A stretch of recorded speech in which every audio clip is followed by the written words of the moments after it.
Hey, we're live.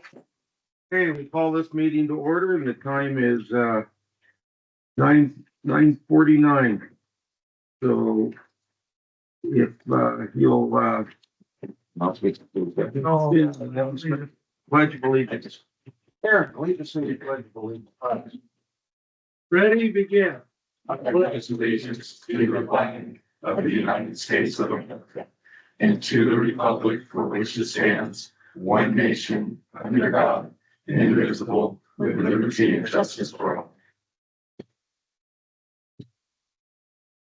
Mike, would you do a prayer for us, please?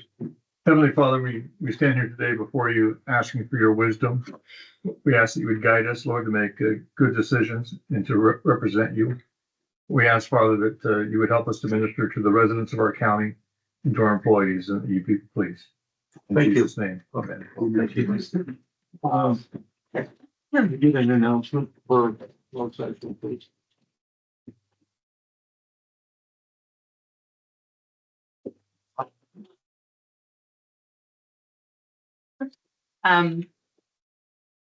Item number 1 was pulled. A performance evaluation was done, Office of the Emergency Services Chief, and there's no reportable action.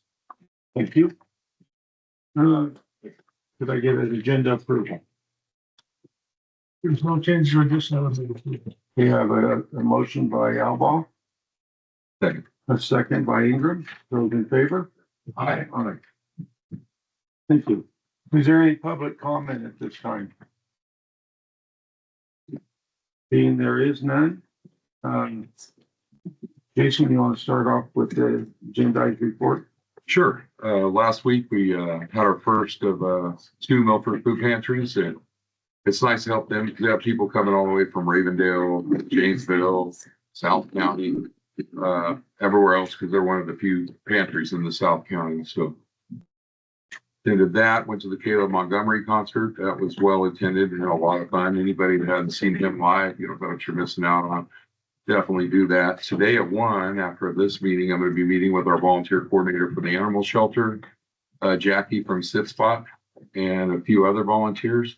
Once we get the waiver from the county identifying us from any wrongdoing and making sure our butts are covered, we'll be able to get all our volunteers lined up. And I've had a lot of phone calls. So looks like we're going to get a lot of interest with volunteers for the animal shelter and businesses wanting to donate kennels or whatever we need to get a dog run out there. Where somebody wants to adopt a dog, it's hard. When you go up to a cage, the dog has its home, the dog's barking at you, they're not very adoptable. So there's been a lot of interest. So hopefully we can get that rolling. Tomorrow at 11:30, 395 Coalition meeting. We haven't come together in Washoe County in a few months now. Caltrans District 2 will be unveiling their freight plan finally. I think the results of this feasibility study is going to get even more money. We've got $100 million in material alone going into the CAPM and the safety projects that are going to break ground the next couple of years. So I think the findings from this feasibility studies only going to further the project and actually get more money to go towards it. And I forgot what else I was doing this weekend, but that's all I got, Mr. Chairman. Mike? Sure. On the 10th, I attended a fair board meeting. And then later that evening, I attended the Susan Hills Water District meeting. On the 12th, I attended a Spalding Community Service District meeting. And I also later attended the UC Berkeley presentation on predators at Jensen Hall. And then on the 13th, I met with Lassen Forest Supervisor Rick Hobson. And later today, I'm going to be at a HL RV pool meeting. Thank you. Mr. Alba. Thank you, Mr. Chairman. I too attended the Fair Advisory Board meeting. It's the first one I've attended in probably a year or so. But anyway, it was so nice to go in there and listen to the meeting, to see the camaraderie between the board members and how it's facilitated by you. They just feel really good about it. And I haven't seen that for a long time. And I just want to compliment Bill for your leadership on letting that happen. It's just really nice. I haven't seen that for a long time. So anyway, so thank you for that. I too attended the UCD predator meeting that when they happened able to the day before the one down here. It was a good job. The Berkeley gals, they've done a good job as far as, getting the information from the scat samples and putting it all together. And I only had to argue with them a little bit, so it was actually kind of nice to see somebody who's kind of on our side working for us. This next week, I'll be going down to Sacramento. I have an RCRC meeting and an ESJPA meeting. And I also attended an REI Zoom meeting last week. And out of my discretionary funds, I'd like to donate $500 to the fair so that they can put a picnic table in memory of Claude Daly. And that, Mr. Chairman, that's all I got. Thank you. Thank you. Tom? I'll go ahead and go first. You need a minute. Okay, on the 11th, I attended an agenda meeting. On the 12th, I also attended the predator workshops from the University of California, UC Berkeley. It was a pretty interesting meeting, you know, and like it was mentioned, these young ladies have their heart in the right place.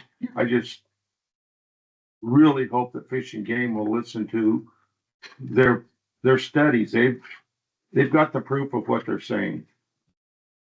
But Fish and Game right now is ignoring it. So we can only hope. I went to a celebration of life for Tom Swickard. That was quite an event. Jensen Hall was packed.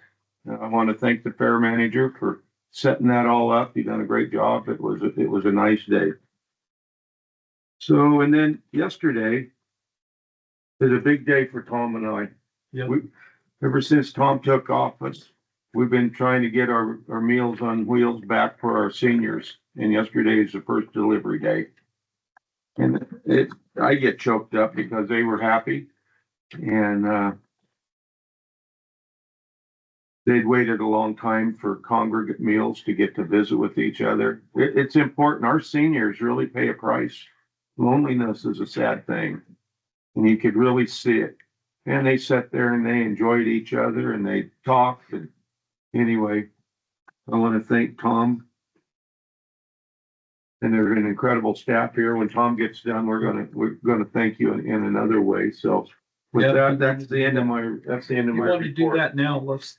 You wanna do it thank now? those Okay. Guys, Bill and Tina and Jason. Come on. I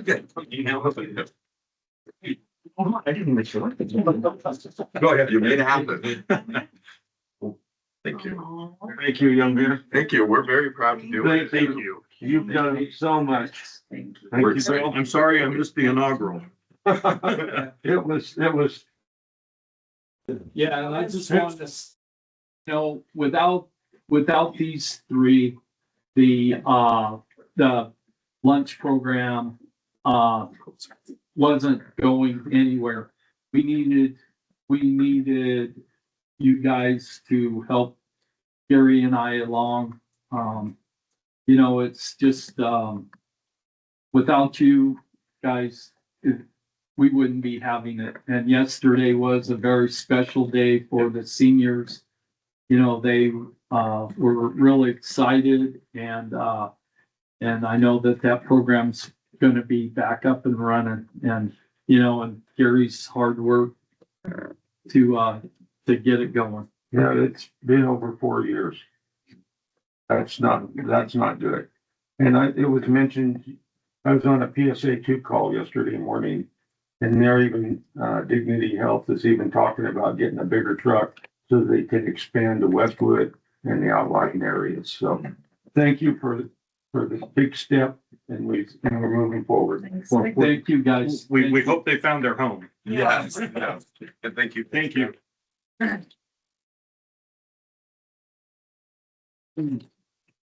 You want to give your unagendized report now? Okay. Thank you. And thank you, Ms. Strawball. Our family appreciates that. No, go ahead. Okay, today I'm going to be attending a pool meeting.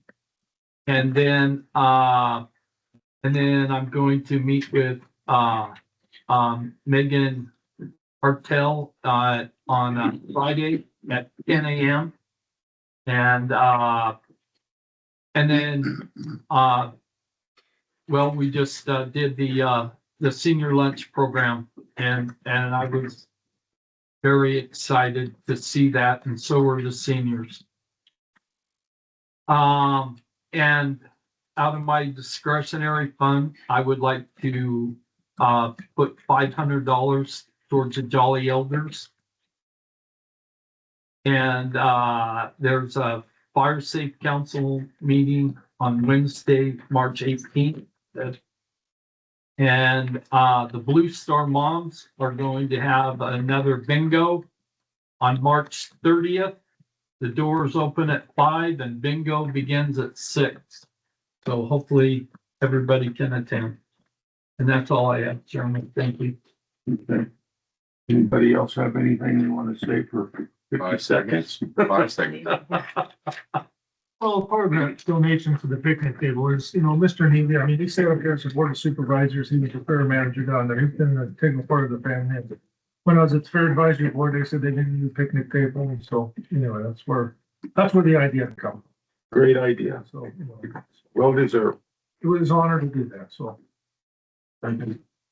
Supervisor Alba, just clarification, the discretionary funds for 500, is that going to the fair or the fair advisory board? I think the fair. The fair? Okay. Okay, We'll be working on the show. Okay. we have a time certain, community social services. Thank you, guys.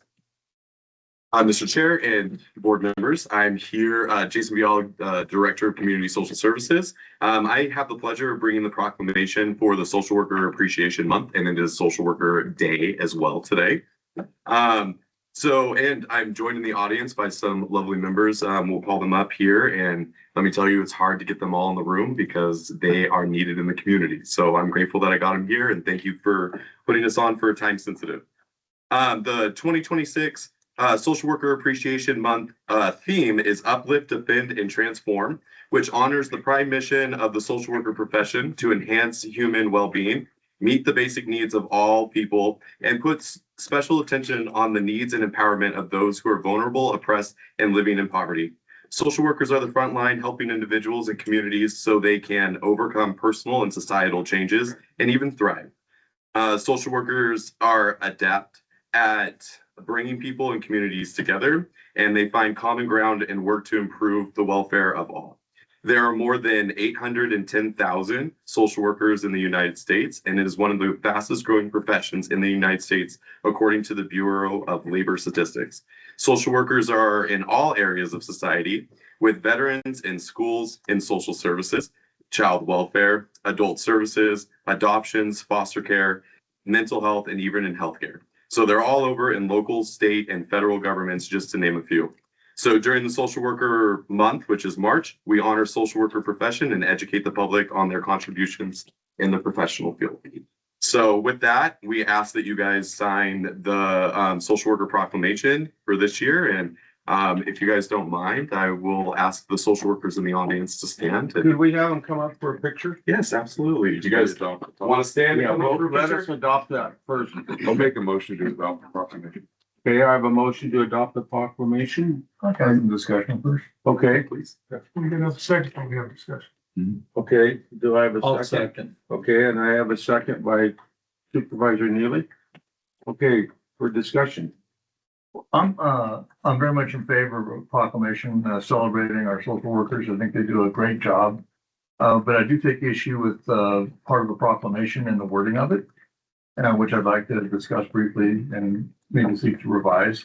Okay, On point number 6 on the proclamation, it says, whereas social workers are on the front lines defending vulnerable populations, including immigrants, LGBTQ, IA2S plus, okay, individuals and those facing discrimination.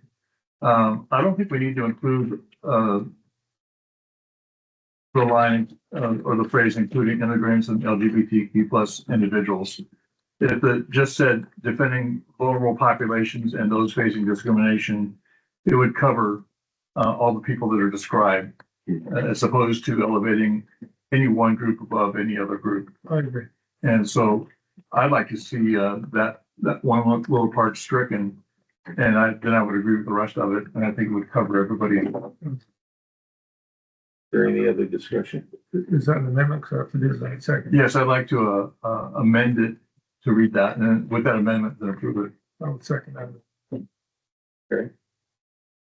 Any other discussion?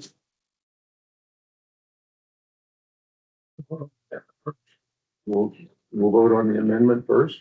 Roll call vote, please. Okay, hang on. Supervisor Scanlon, Yes. Supervisor Neely, Yes. Supervisor Alba, All right. Supervisor Ingram, Aye. Supervisor Bridges. Aye. Okay, thank you. Can we have everybody up for a picture then? If you guys don't mind. Absolutely. Come on, guys. I know you guys don't love it, but y'all look so good. We'll be crowded. All right. You guys want us back behind the dais or? Okay. Yeah. So we'll come behind you guys. Oh, go that way. You know, leave the charge back.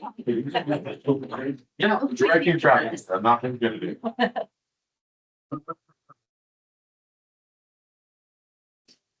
I'm up here to improve our image. Thank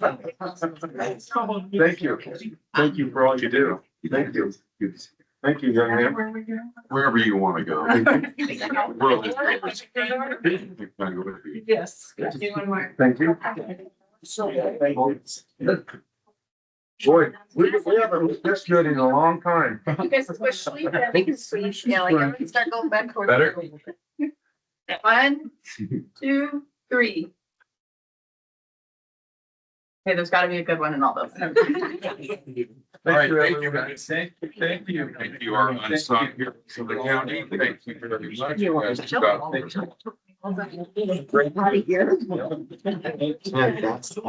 Yeah, we're doing. Yes. Yep, thank you guys. I know how important your schedules are. Thank you guys.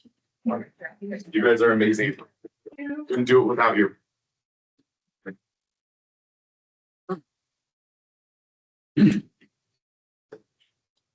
Okay. We have time certain for 10:05 Bureau of Land Management, BLM, land acquisition. Hello, Board, Galen Norwood, Planning and Building Services Department. I'd like to introduce Dan Ryan, who's going to give a presentation on the proposed land acquisition with BLM. And let's go from there. Okay, thank you. Welcome. Our field manager. I'll just. Okay. Could you turn this one screen? Thank you.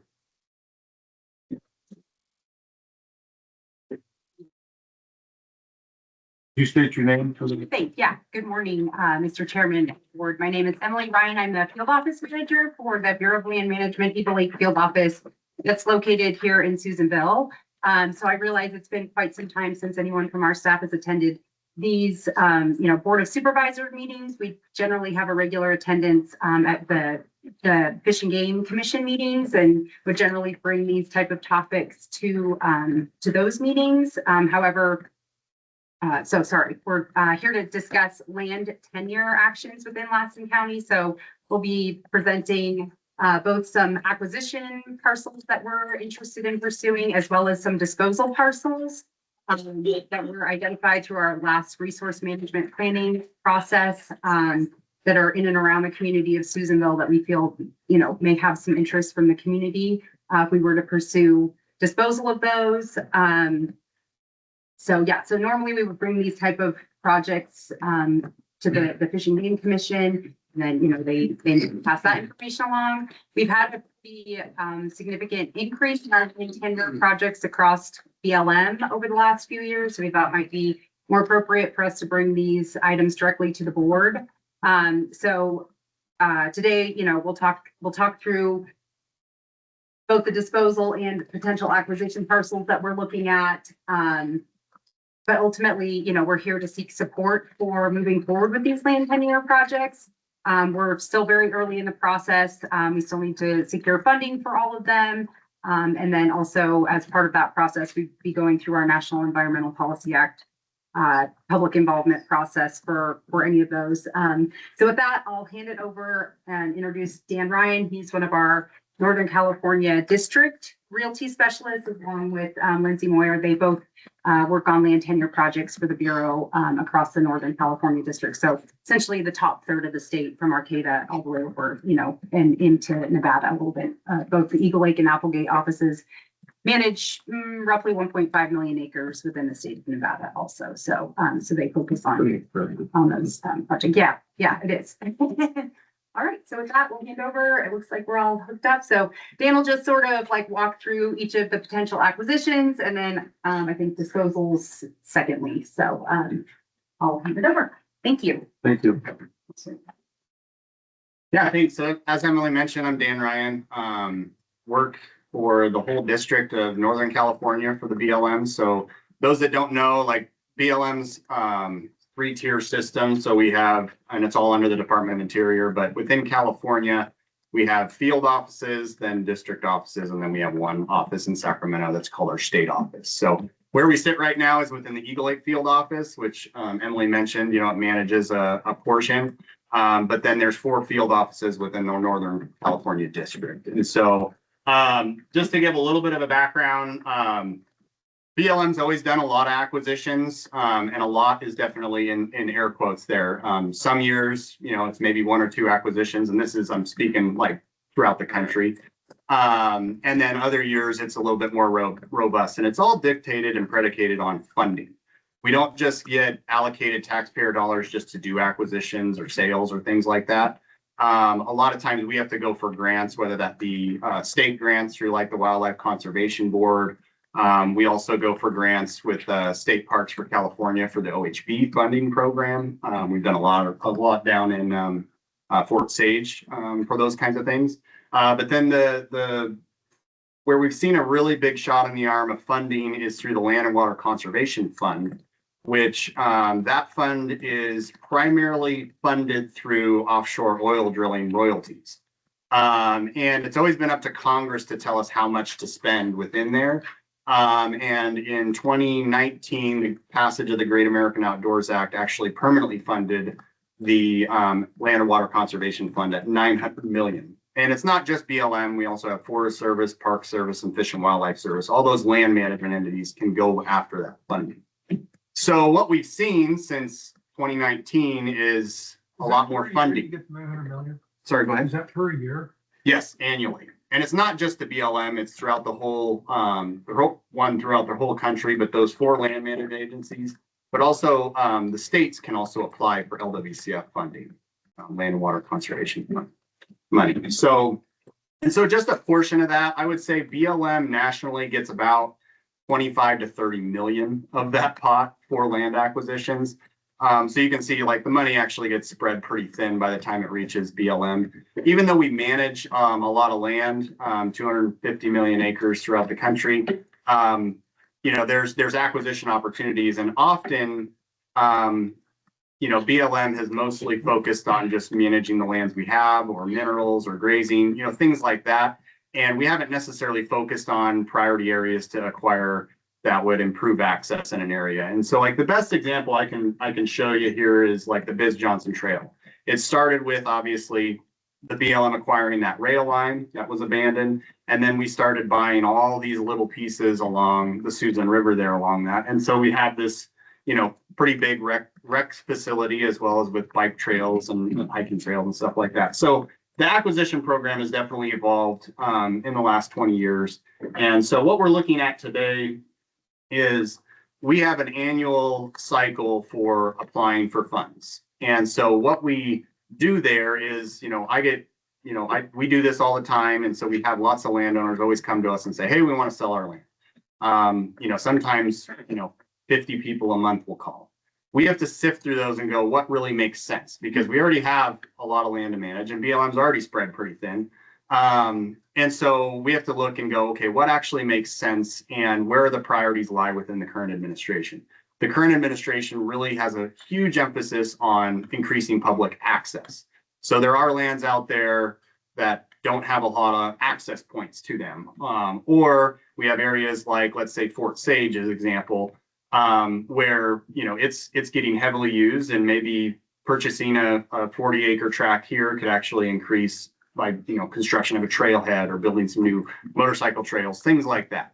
So, so that's where we've been focusing a lot of our efforts, not only in the Eagle Lake field office, but all of Northern California. So right now we have this annual cycle where we ask for funding. And so it's a process of working with landowners to see who's willing to sell property based on the people that just reach out to us. And then going, okay, do these make sense? How much money are we going to need to request? All that kind of stuff. But the caveat to all of this is it's very early on in the process, because we don't necessarily want to go down the road of public scoping on a property that we don't even have money to acquire yet. But we do want to do the early stages, especially with the county, as well as our local tribes, to find out, are these going to be big red flags, like where we just want to walk away from? So the acquisitions we pointed out here are the ones we've kind of sifted through, and we're just starting that process of going, okay, what are the red flags with acquiring these pieces? Do we want to go down that road or not? Fast forward a year from now, if we do get funding for them, like Emily mentioned, we will go ahead and start that public process and find out if it is something the public is going to enjoy. And there are rare occasions where the public's like, no, we don't want that. And, you know, often we listen to that and we move on. It's one of those things that it might be sad for the landowner that wants to really sell. But at the end of the day, we're a public agency. And so we can't just appease one landowner. We have to listen to the public. So, so that's where we're at as far as the early stages. So for this, I wanted to just fly around to some of those acquisition parcels, just kind of give you an idea of what internally we think would be important about those properties. And then I'll end it with, you know, there's also been a lot of discussion about land sales within the government. You know, with the big, beautiful bill, when it got passed, they were trying to insert verbiage in there of doing mass land sales. Obviously, that didn't gain a whole lot of traction, you know, for various reasons. On both sides of the aisle. However, what we do expect, at least within the next 3 years, is that there might be more of an emphasis to sell some of these pieces of BLM that make sense to sell. And what I mean by make sense are the properties that we've already identified for disposal. So, in, you know, every 10, 15 years, the BLM does a resource management plan. It's a public process. We identify these properties that are either uneconomic to manage, the public doesn't get any benefit from them, or they maybe are more beneficial in private hands. And so those are a lot of times isolated parcels that maybe we don't have legal access to, the BLM or the public. You know, and those are parcels that maybe they are better to be sold. And so we don't have any funding to do any of the sales. Those are things like paying for appraisals, surveys, outreach, all that kind of stuff. But it is one of those things that we do expect that funding to maybe trickle down for some of these more parcels that maybe make more sense to dispose of. So I'll touch on that at the end. Any questions before I jump in? Go ahead. All right. So just zooming in here. So as you can see, and I talked about the whole Biz Johnson Trail corridor.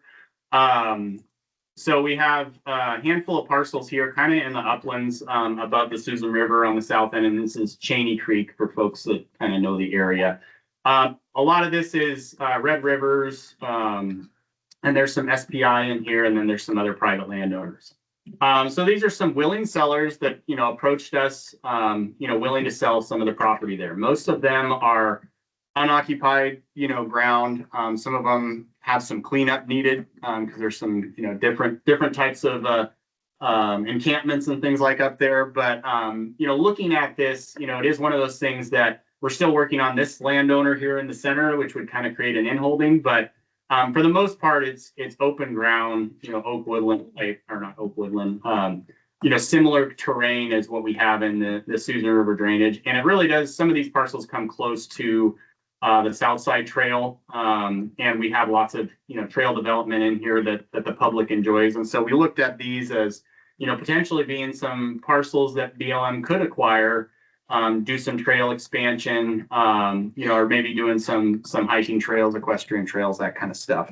It also does, you know, improve potential for fire suppression in the area. I mean, this is in the DPA, I believe, a CAL FIRE, but, you know, the more area that we have that we could, you know, implement fuel breaks, you know, thinnings, things like that, would definitely be helpful. So, I have 222 acres there. And I think there's 4 different parcels. So that's along the Biz Johnson. So the next one is a little bit more spread out. So I'll just kind of point to these with the cursor. So SPI in holdings near Schaefer and Fredonia is how it'll be listed in your guys' agenda. So what this is Sierra Pacific Industries. They purchased land probably about 30 years ago. And you see we have Balls Canyon right here. And then a couple of these larger isolated parcels. And then these little 40s. That you can kind of see up there. And then there is one parcel all the way down here. And there's actually a spring on this parcel. A lot of people get water and stuff from it. And so they approached us probably 30 years ago wanting to do a land exchange where we were gonna, you know, land swap for sake of better way of saying it. But it never worked out. Land exchanges, in my experience, and I've been with the government almost 20 years, they're very difficult to do because you have these sideboards of equal value. So they're buying desert land and they want to buy land that BLM has that maybe has timber on it. Well, those values, appraised values, don't jive. And so the land exchanges often just don't work. We've gotten more into the land sale and land acquisition at similar times type of process because it's more successful. But anyway, we have these desert pieces of ground that SPI would like to dispose of, and they would like to dispose of BLM because they're surrounded primarily by BLM lands. Now, most of these lands, you know, they're unfenced, they're open to grazing. So whoever the permittee that has it in there within that allotment, you know, they can graze on there. There's some really nice water resources within some of these parcels. And so we're looking at potentially trying to acquire those pieces. And we're looking at it in a couple different ways. So we have all this desert ground out here that they've identified that they want to dispose to BLM. However, the parcels that are kind of further away, so we have Fredonia Mountain right here where my cursor is, right down here. And then we have Widow Peak, which is more kind of up here out of Big Valley. This is a piece that is available for disposal, and SPI is very interested in it. It's surrounded by SPI. The public doesn't have access to it. And so we're looking at that going, okay, could we potentially do a land exchange? Because both of these are timber type parcels. And if we have an issue with value, we can add in some of these desert pieces. You know, if let's say the Fredonia piece is more expensive or that Widow Peak, Widow Mountain piece is more expensive. So that's kind of like the summary of the SPI parcels. They're very spread out, but you do have these two larger pieces. This is at the very northern end of Lassen County. And then we have this Fredonia piece that if this turned to SPI and this turned to BLM, we don't see a major impact to the public. It's more of an exchange of acreage. And those desert pieces could maybe fill in some of those value concerns that I have, especially when you have two pieces that are so far apart. So that's right. So Fredonia, it's on Fredonia Mountain. Yep. And it's all surrounded by SP land or. So this is what they own and they would like to dispose to BLM. There are some that are adjacent. Mostly, I think 5 owns most of these, and I think there's a couple different owners maybe down here. But yeah, primarily all BLM surrounding this piece. And then the Widow Mountain piece is up here, and you can see that's BLM, but it's surrounded by SPI. And so that's the one they're interested in buying from BLM. But we talked about, since those two parcels are very similar, we could potentially do a land exchange. And those desert pieces could fill in the gaps if we need extra value associated with it. And I know it's basically that's kind of where we are looking at those two parcels. And what about the lighter green just on the other side of your, in there, is that all Forest Service land? Yep, this is Forest Service, yeah. And this is BLM. Yeah, so Sierra Pacific wants to, purchase that and then block us out of our public land for the Forest Service. Oh, for up here? Yeah. Oh, okay. I'm not aware of that, but, Well, I mean, their yellow gates are all over. sure. The landscape. Yeah. Yeah, and I mean, I worked in Alturas for a while. Our biggest issue with Widow Mountain was that we could never negotiate a public easement up there. Have an easement, for all there's a communication site. So we have an easement up there. It's behind a locked gate. But we could never negotiate a public easement to actually get to these BLM lands. So in when they were looking at lands to potentially dispose, they identified this piece because there's zero legal access to it. When you say you couldn't get public access, is that from SPI? Yes. They're pretty good at that. Yeah. Matter of fact, we have an issue right now up at Eagle's Nest. There's quite a community up there and they shut off. So there's only one way in and one way out. And it's a huge safety factor for about 50 cabins. Oh, I bet. And that's something, this is different, but we need to pay attention to that because that really upsets me. Yeah. It could be quite a catastrophe. So if you'll always pay attention to things like that, it would be much appreciated. Absolutely. And I'll tell you right now, like, especially with SPI and any of the other larger timber entities, like we've gotten a lot of easements through negotiations through land tenure type actions like this. So like there can be contingencies for like, okay, if we're going to dispose of this to you, we need to have access here, here, and here kind of thing. So, and I want to say we're successful to a point with that. I mean, they're obviously a very large entity, but we have been successful getting easements, and we'll definitely. Let me ask you this then, since you're doing some land swaps, could you use that as a leverage to open up a secondary escape route for that community? Depends on where, but yeah, absolutely, we can It's look on at Mary, that. it comes out at Maryville Road. Okay. Up there. Yeah. That would be, it's very important. I mean. Yeah, yeah, and we definitely, I would appreciate it very much. you're talking about up in this area, right? Yeah, Yeah, the Eagles Nest. at Eagle's Nest. Yeah, let me talk with the Forest Service as well, because I know the Forest Service has some easements in there, as well. and we Thank can see you what very we can do. much. Yeah. All right, so that's I know that's kind of a larger one. So then we have the MODOC line corridor. So it's probably some of you are familiar with this. This is this big red line. It's an abandoned rail line. So the Lassen Land and Trails Trust, one of our local NGOs, they have that ownership of that piece of property. However, they have limited resources, with equipment, having force account, things like that. And so they've been interested for a while for BLM to acquire this, and for a little over half of the line, it's one of the biggest access points that not only the BLM uses, but also the public. I mean, it's a big motorized, corridor. The issues we have with the MODOC line is it also does include property outside of the actual rail bed.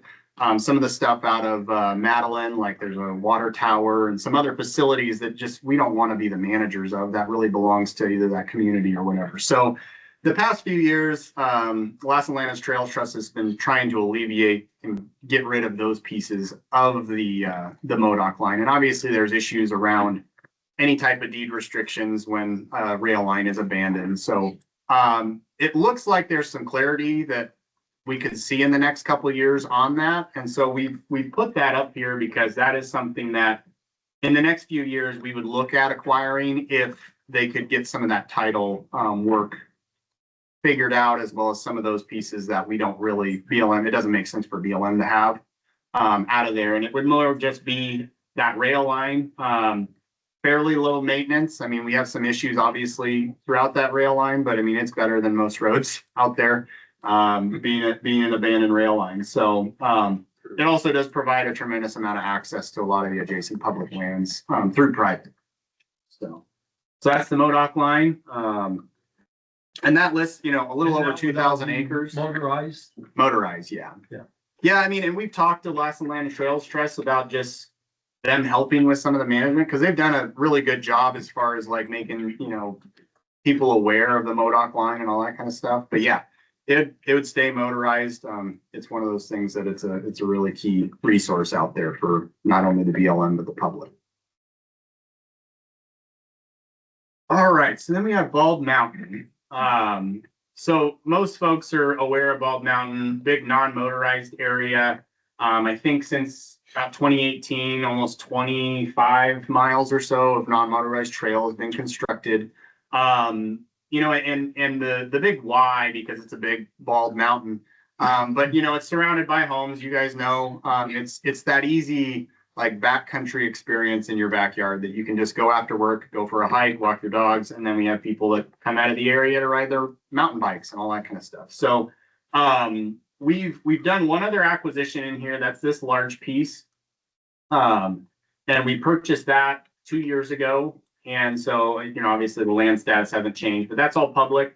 It did give us some really nice access right here off of the county road. And we did fence off a little area there that, you know, basically keeps people parked and people are really starting to utilize it. So we had, with that acquisition, a lot of times members of the community find out, and we get people reaching out. And so we had this landowner here who reached out, and so this parcel is roughly 80 acres. It has legal access off of the county road, and it does have some. County road is that? This is A3. Yeah, this is A3, and then this is, what's that? Is it like Beckett? Beckett Loop, yeah. Thank you. Okay.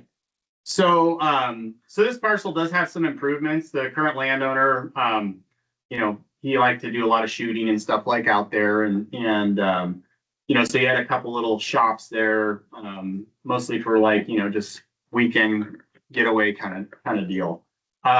So, you know, why would BLM want this? You know, looking at the grand scope scheme of things for Bald Mountain, it's a tremendous amount of use, and our main access point is off of Byers Pass.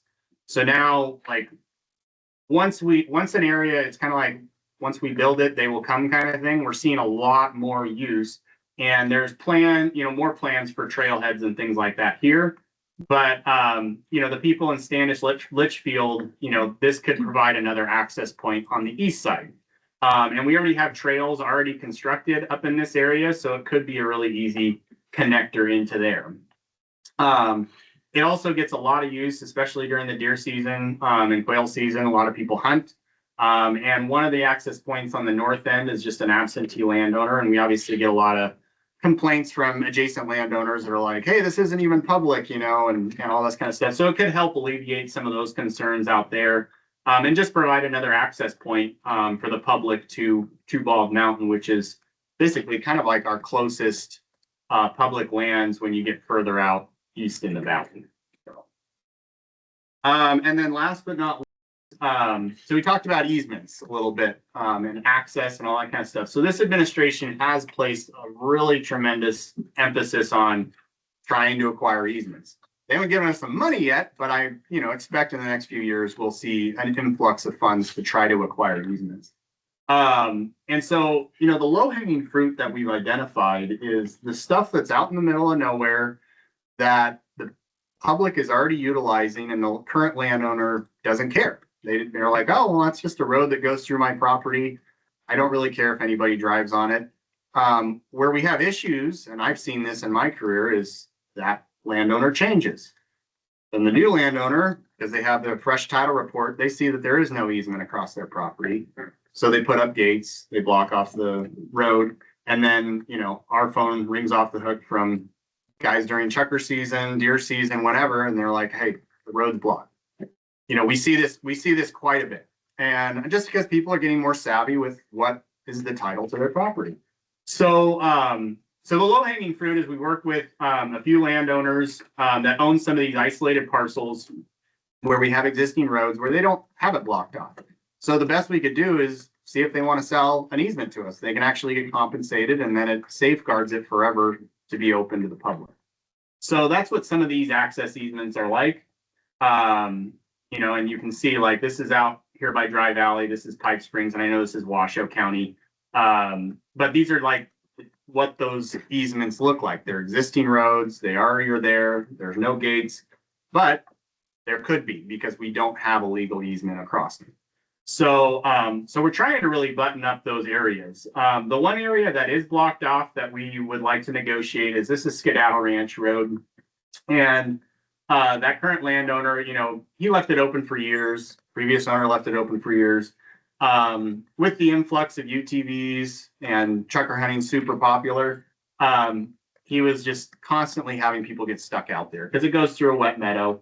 And so he blocked it off, but he is interested in selling an easement in the future. And so that's why we identified that. And it could follow this current line, or we could, when we purchase this easement, reroute the road to makes more sense where people aren't getting stuck. So yeah, So that's near the Shin Ranch. This is Skedaddle's, the Skedaddle Ranch Road. So here's state line. There's, let's see, Shin Ranch is right up here. So this is a good example of one that got blocked off. So right here is a road that goes all the way back to 395. It's a really rough road. Yeah. And then this goes up north to, yeah, it goes north to Ramhorn. The current landowner here, like BLM only has an easement right here. So we're trying to negotiate with that current landowner to continue that easement through because legally he can block it off. Now, can BLM practice eminent domain? Absolutely. Are we ever going to do that? Probably not. That's a road we don't really want to go down until we've absolutely exhausted all our resources to be able to actually make it a legal easement. So this is a good example where, you know, ownership changed and, you know, we're trying to pursue getting an easement in there. A quick question. When you purchase legal easements, you purchase it from the landowner, but do you guys insure anybody that gets hurt on that property on your easement traveling through there, and the landowner is no longer responsible if somebody stay there riding their dirt bike and break their neck? Yep. No, absolutely. Great question. Yeah. Like there's an indemnifying language within that grant deed that releases the landowner of that liability. And they're compensated when you purchase. And they're compensated, yes. Okay.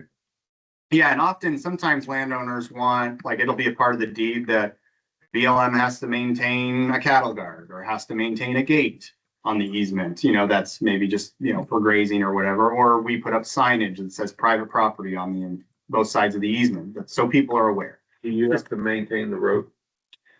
Yeah, often we do. It really depends on it, easement by easement. Yeah. So, But that is a possibility. oh, absolutely. Yeah, every easement is a little bit different. Okay. It all depends on that negotiation with the landowner. And every easement contract's a little bit different. Yeah, so it's just like a real estate transaction. So the property does have to be appraised. Like I said, for all of these, we get them appraised. It's a third party that does the appraisal. Once that value is set, that's what we pay. We don't pay any more or any less unless the person wants to donate it. But yeah, so if it comes out at $1,000 an acre, we pay $1,000 an acre. Okay. So then switching gears to some of the parcels identified for disposal. So these are these ones outlined in green. I know it's not great. But we started looking at, okay, we already have properties identified for disposal. They've already gone through the public process through our resource management plan. We just haven't disposed of them because one, we either don't have interest, or two, we don't have the funding to do it. So if like you came to me and said, hey, Dan, I want to buy that property, I would tell you, well, I need about $40,000 of seed money to do the surveys and the appraisal, and then we can go ahead and establish a value, and then you pay us for the property. So a lot of people are like, at that point, they're like, no, I'm paying way more, way over. Versus what we're hoping is that some money will trickle down to where the BLM can actually pay for those things. So then the landowner is just paying for the transaction. So what we have here is, this is Susanville here. You have mostly these isolated parcels. I would say majority of them have at least 2+ landowners that are adjacent to them. Some of them have more. Some of them have less. Like some of these parcels are all surrounded by Red Rivers, their timber outfit. So we thought, these are probably pretty low hanging fruit to dispose of and not super controversial. Obviously we don't want to sell something that the public already has access to and enjoys. There is one parcel here, the one in Susan Hills. It tends to be a thorn in our side around hunting season mostly, because this can be accessed off Susan Hills Road, and all of these landowners have complained to us over the years. So while we have it identified, we expect during the public process, if we do actually get money for this, that we'll have people show up and say, no, we don't want you to dispose of this, or we'll have a bunch of landowners here that are like, yes, get rid of it. So yeah, so same kind of And what are process. those roads surrounding that parts? This one here, Yeah, this is Susan Hills Drive, and then these are just a private driveway to all these homes. This one goes up to the water tank that's up on the hill. Yeah, it's kind of a property that's up on the hill there. How many acres is that? That one is 10. Oh no, I'm sorry. This one's 40. That one's 40. Yep. Yeah, sorry, the GIS is a little bit off. So anyway, for land sales, we still have to go through the public process. What we're doing right now is prepping if they do ask, hey, BLM, what are you guys going to put forward to disposal if we're going to give you a few $100,000 to process these things? This would probably be the tops on our list because one, it's obviously close to Susanville. It has multiple landowners that could benefit from it. And they're not majorly controversial. A land sale is conducted in a couple different ways. If there's only one landowner surrounding it and there's no other access point for anybody else, often we do direct sales to that one landowner. If there's, let's say, 2 landowners that tie in on both sides, we do what's called a modified competitive sale. So we establish the value through an appraisal, and then we go, all right, Gary and Tom, go ahead and bid it out, and then parcels like this one where anybody can really bid on it, that's called a competitive sale. So that's just like any open real estate transaction. We set the value with an appraisal. So let's say it's $1,000 an acre. It starts at 40,000. Anybody can come in and bid, all that kind of stuff. So that's kind of how it works. and how do you advertise those things? A number of ways. The BLM hasn't done a sale in a long time. The last one I did was down in the Desert District, down out of Palm Springs, and we didn't have Facebook even at that time to advertise those That things. was a long time ago. Yeah.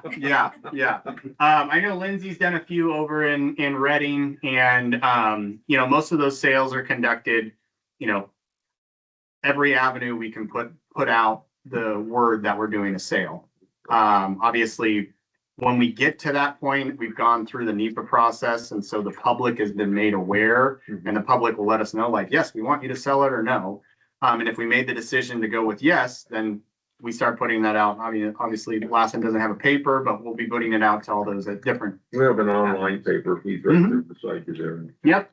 Pretty efficient. Yeah, it works really well. And, start with a press release and then, work our way up from there. So, and when we do these sales, we want as many people to know as possible. Right. So, Right. To your benefit. yeah.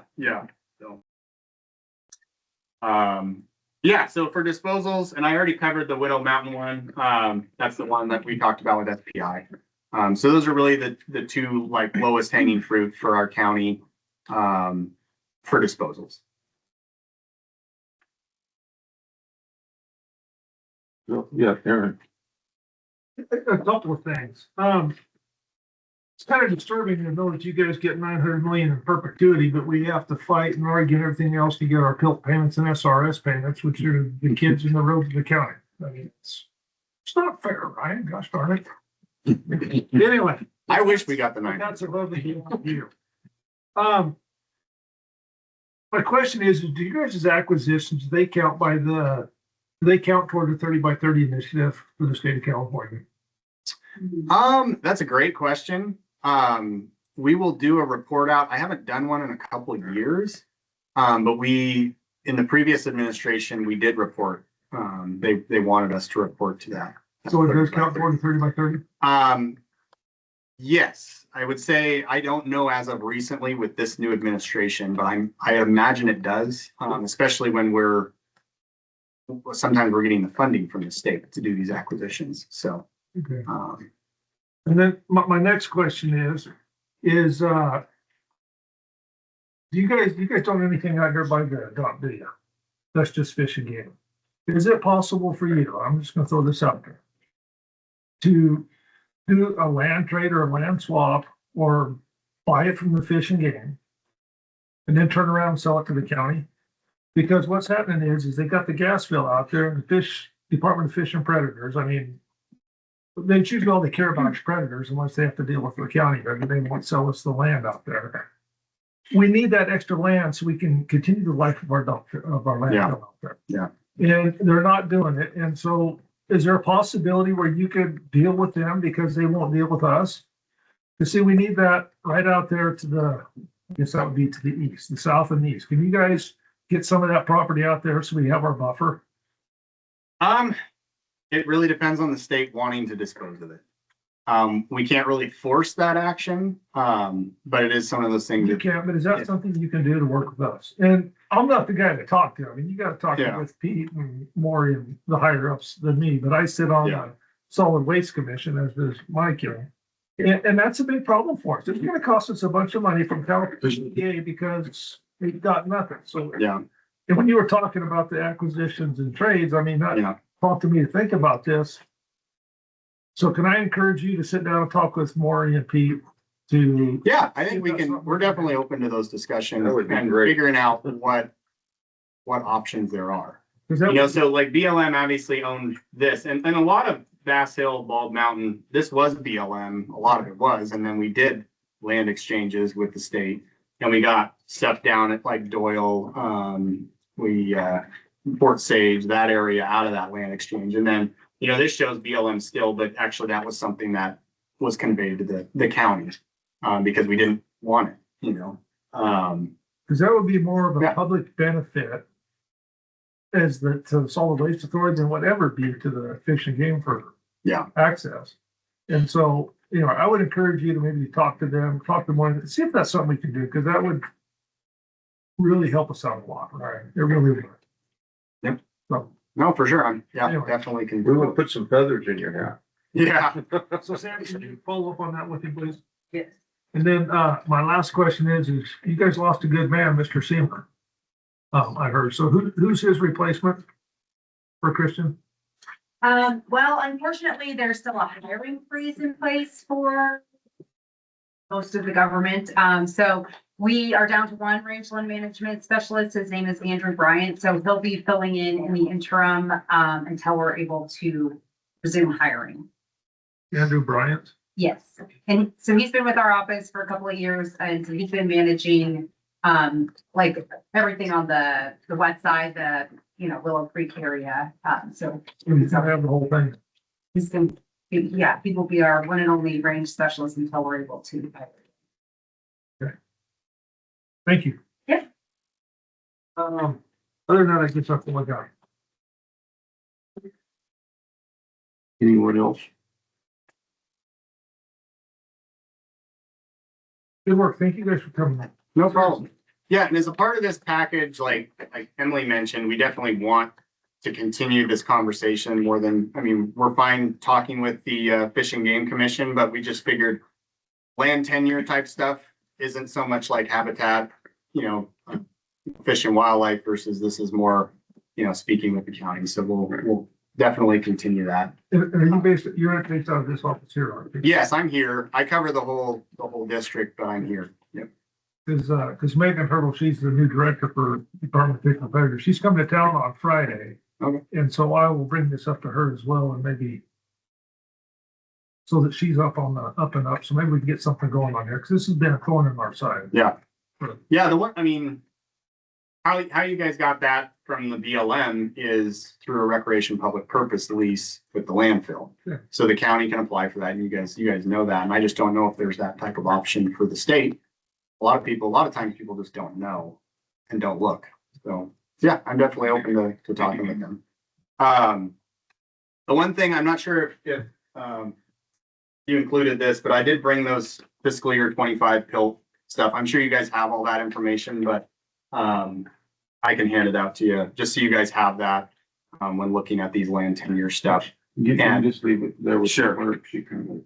And then, if these things do evolve, we'll keep you updated. I know in our initial request, we were looking for a letter of support from the board for these acquisitions. That can come in just a straight letter from the entire board, or let's say District 5 supports something or District 2 supports something, but the other districts don't. Those can come individually. Okay.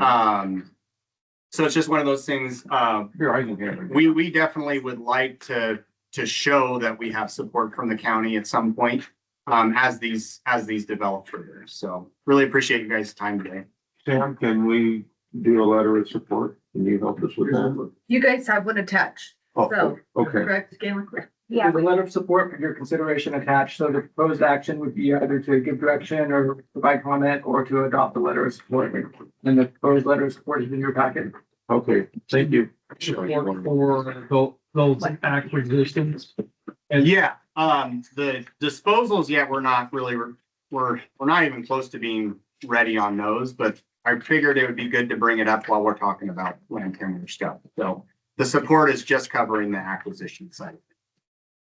So, but definitely we could include the disposals if you guys wish. Okay. Thank you very much. Thank you for your time. Thank you. Now you need a motion. Nope. We just had to receive the report, right? No, there's a proposed Correct. action that you can Oh, okay. take, if you wish, to provide a letter of support. So the motion would be, if you want to make the motion, would be to authorize the chairman to sign the letter of support. And, or not, it's up to you. On page 4 of your packet. I'd like to make a motion. We received the report, but authorize the chairman to execute a letter of support. Okay, I have a motion by Mike. Do I have a second? As much as I hate government buying property, I'll second. Okay, I have a second. Okay. Discussion. Any other discussion? I got a question. On this sheet of paper you just gave out, Ryan, in the middle of it, you have alternate A is in effect. What the heck's that? What's alternate B, C, and D? They're alternative A. Here's one. Sorry about that.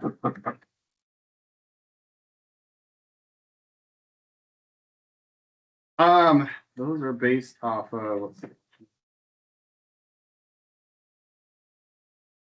I mean, alternate A is the one that is the payment, the 2.4 million. Yeah, but what if B's worth more? You don't have it on here, so I can see which one it is. Well, that's the 836,000. Sorry, I apologize. I could definitely come back and find out what the alternate B, and why that isn't chosen. And how many other alternatives are there? What, I'm just curious. Yeah. Is it A, B, or C? Yeah. I mean, how many of them are there and what are Can the? you clarify that? Can bring it back to us? Yeah, absolutely. Would you like me to clarify that and I can get a message to Galen and get it, That's get fine. it to you guys? Yeah, because I can provide an explanation. Apologize for not How's that? not having that in That's fine. And this is for the pill for, 2025. We can keep that one. just from the Department of Interior, just from your lands, or is this overall throughout all of them? This is just BLM This is just- for Lassen.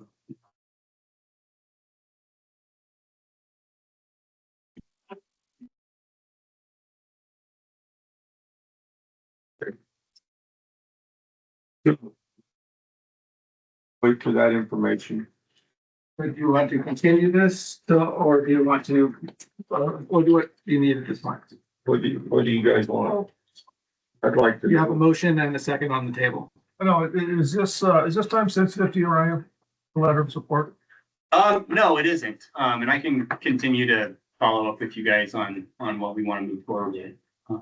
We would like to show support for these acquisitions when we actually receive the money. Because at that point, there's a time we can pivot and go, okay, The county doesn't support this, so we'll actually move that money to someplace else. So that's where, if the county doesn't have any support for something, like they adamantly are against one of these or the other, that's where we would just like to know early on. That's why we do this, as well as talk to the tribes. Just because if, I don't want to leave a landowner hanging. So another part of my question, so it wouldn't hurt to wait a couple of weeks then so we can find out, so maybe you can add in the acquisition of the fish and game properties around the landfill? Yeah, I mean, I think if that's a possibility, we could definitely add that in. I think We can that's do a what- letter of support at any time. The stuff that we're applying for funding right now, we couldn't get funding for the stuff around the landfill because it precludes us from disposing. Like if we buy a piece of ground, we can't dispose of it. That funding that we're going for this stuff. Oh, really?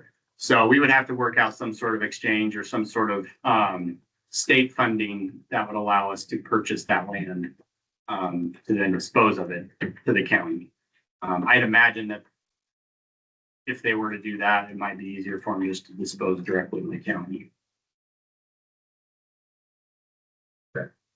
So no, I would say waiting for discussions with the state doesn't impact these because we wouldn't be applying for that for any parcels there for funding for those because this funding just doesn't allow us to dispose of it once we acquire. Got it. Okay. I'm fine with go ahead and vote today then. So, Aaron, that Widow Mountain is up on your way, that they're wanting to, let's hear specific. I mean, There's really no cabins or nothing. It's already landlocked. Yeah, I mean, I think it's a good solid. Yeah. Well, why don't you do a roll call vote, then, please? Supervisor Scanlon, Yes. Supervisor Neely, no, Supervisor Alba, Aye. Supervisor Ingram. Aye. Supervisor Bridges. Yes. Thank you. Okay, with that's settled. We'll go to number three, Big Valley Groundwater. Thank you for coming Public out. Services Department. So this is an annual report. We have a groundwater sustainability plan. We did get the groundwater sustainability plan finally approved from the state. But we're, as part of that, a part of SGMA, the Sustainable Groundwater Management Act, we're required to submit yearly annual reports. And so in your packet is the annual report for this last year. This went to the Big Valley Groundwater Advisory Committee and made some edits there. Came forward now for consideration by the board. It went to the Modoc County Board of Supervisors last week. And there's a resolution in your packet for consideration. We need to submit this to DWR before April 1st. And there's some work involved in getting it ready to submit. So there's some tables and other things that they need. So it is time sensitive. But if there's any questions or anything, I'd be happy to answer. I have no questions. Anyone else? Aaron? I don't have a question per se either, but this is just a big heavy lift, guys, and it's a big pain in the butt. And I just want to encourage you, because I'm not gonna be around here for forever, but if they ever try to put SGMA in again in any other basin, especially like Long Valley, we need to fight this as absolutely hard as you can. I mean, it is such a time suck for our staff, for Modoc County staff, And expensive. for the individuals, the expense going into it. I mean, this is gonna get ridiculous if we keep going forward unless we get an offer to get out of this. And it's just terrible. And Gavin, I just want to say thank you for you and your staff for the years of work we put into this. And it's just gonna keep going. Not only them, but David Lyle, too, Morris now. It's just been painful. Yeah. But anyway, we're stuck with it. Another reason why I hate the state, but anyway, so I guess when you're ready to make a motion, I'll make that motion, but it's the public has questions. The public have any questions? Comment? Bring it back up here. Any other questions? Looking for a motion then. I'll move that we adopt the resolution directing staff to submit the water year 25 annual report for the Big Valley Groundwater Basin to the Department of Water Resources for requirements of Sigma. And to also with any changes that the Modoc County made, if they did make any, to make those changes. So, because we have to put them all in together, so that we're both uniform.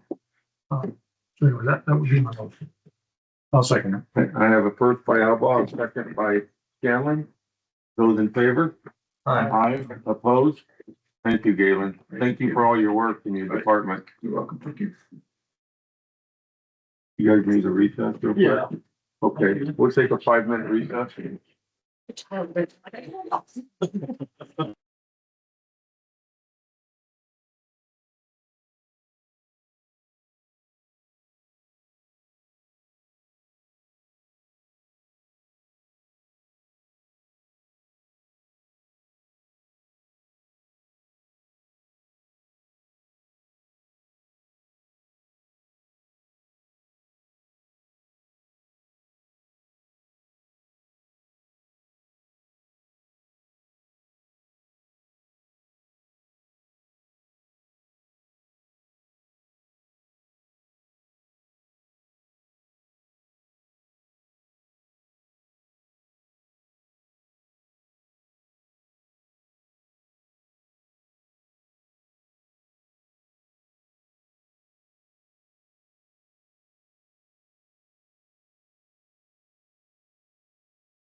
Okay, we're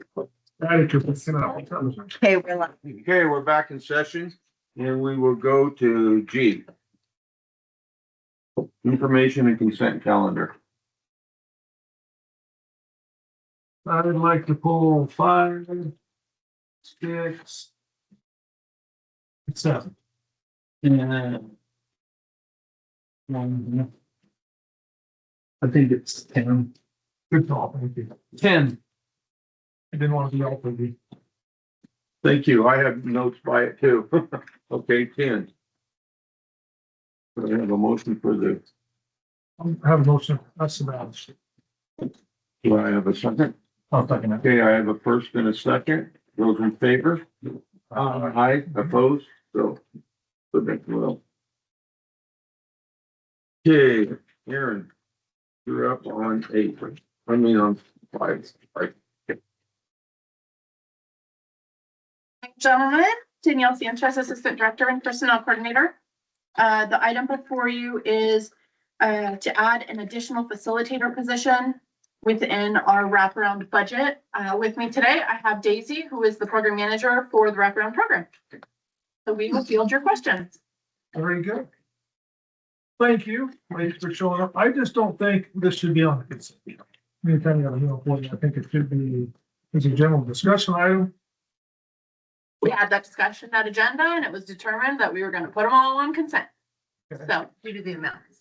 The amounts were not significant enough to put them on for general discussion. We try to keep anything under 250,000 on the consent calendar. Very good. Okay, so why are we, why is your program growing so much? One reason Daisy, I'm is, sorry, can you state your name for the Oh. record? yes, Daisy Murdoch, Program Manager, Reverend. One reason is state guidelines and, the movement, the shift to prevention services, to avoid it, out-of-home placements, juvenile hall placements, those kind of things to save the financial burden on the system, to keep families out of the system. A lot of things are moving towards prevention. And one thing we're doing now is we're taking on, the cases that, would escalate to the child welfare level, to the juvenile hall level. We're grabbing, those are all being rerouted to our department before they reach to that level.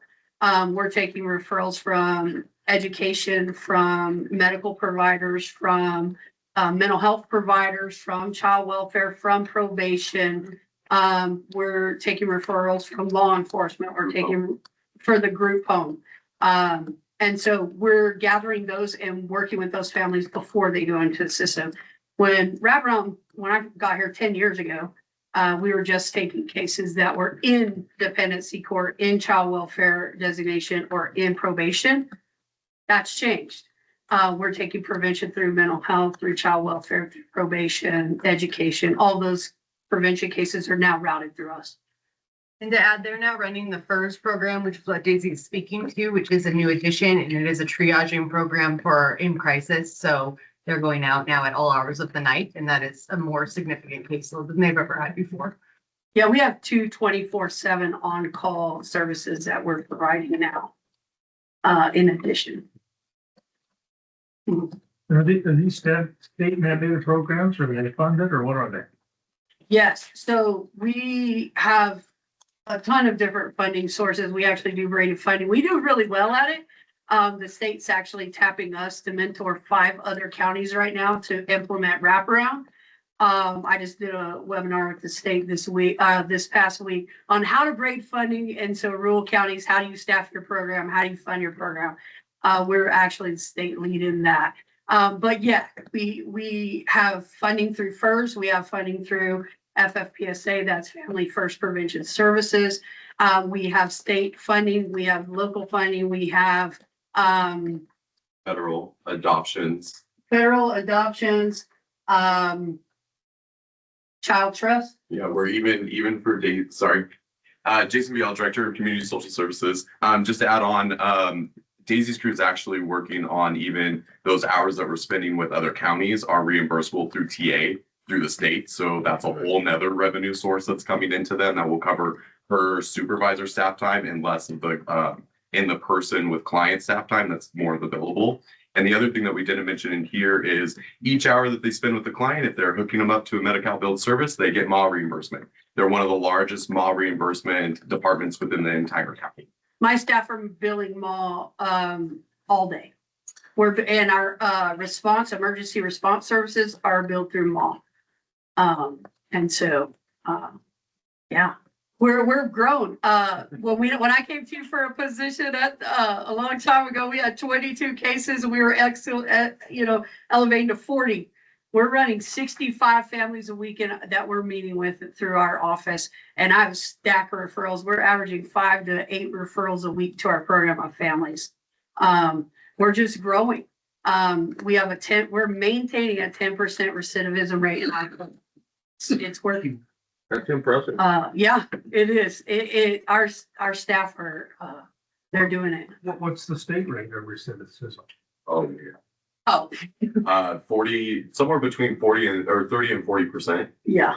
And that impacts more of the probation and the child welfare lens. So what Daisy's talking about is the SB 163 side of it, which is basically saying if you're a 300 case in child welfare or a 602 in probation, our goal is to give you intensity case management. That way you would ideally finish child welfare in a good state or come off of probation in a short amount of time. So those are where this recidivism amounts actually are linked to, are the SB 163. But on prevention, we're taking on more prevention cases than we ever had. And what we're finding is intervention rates have gone down drastically in this county. So instead of waiting to catch them on the child welfare side and roll them into a huge long child welfare case, we're actually catching them on prevention, hooking them up to services pretty early and saving the system a lot of money.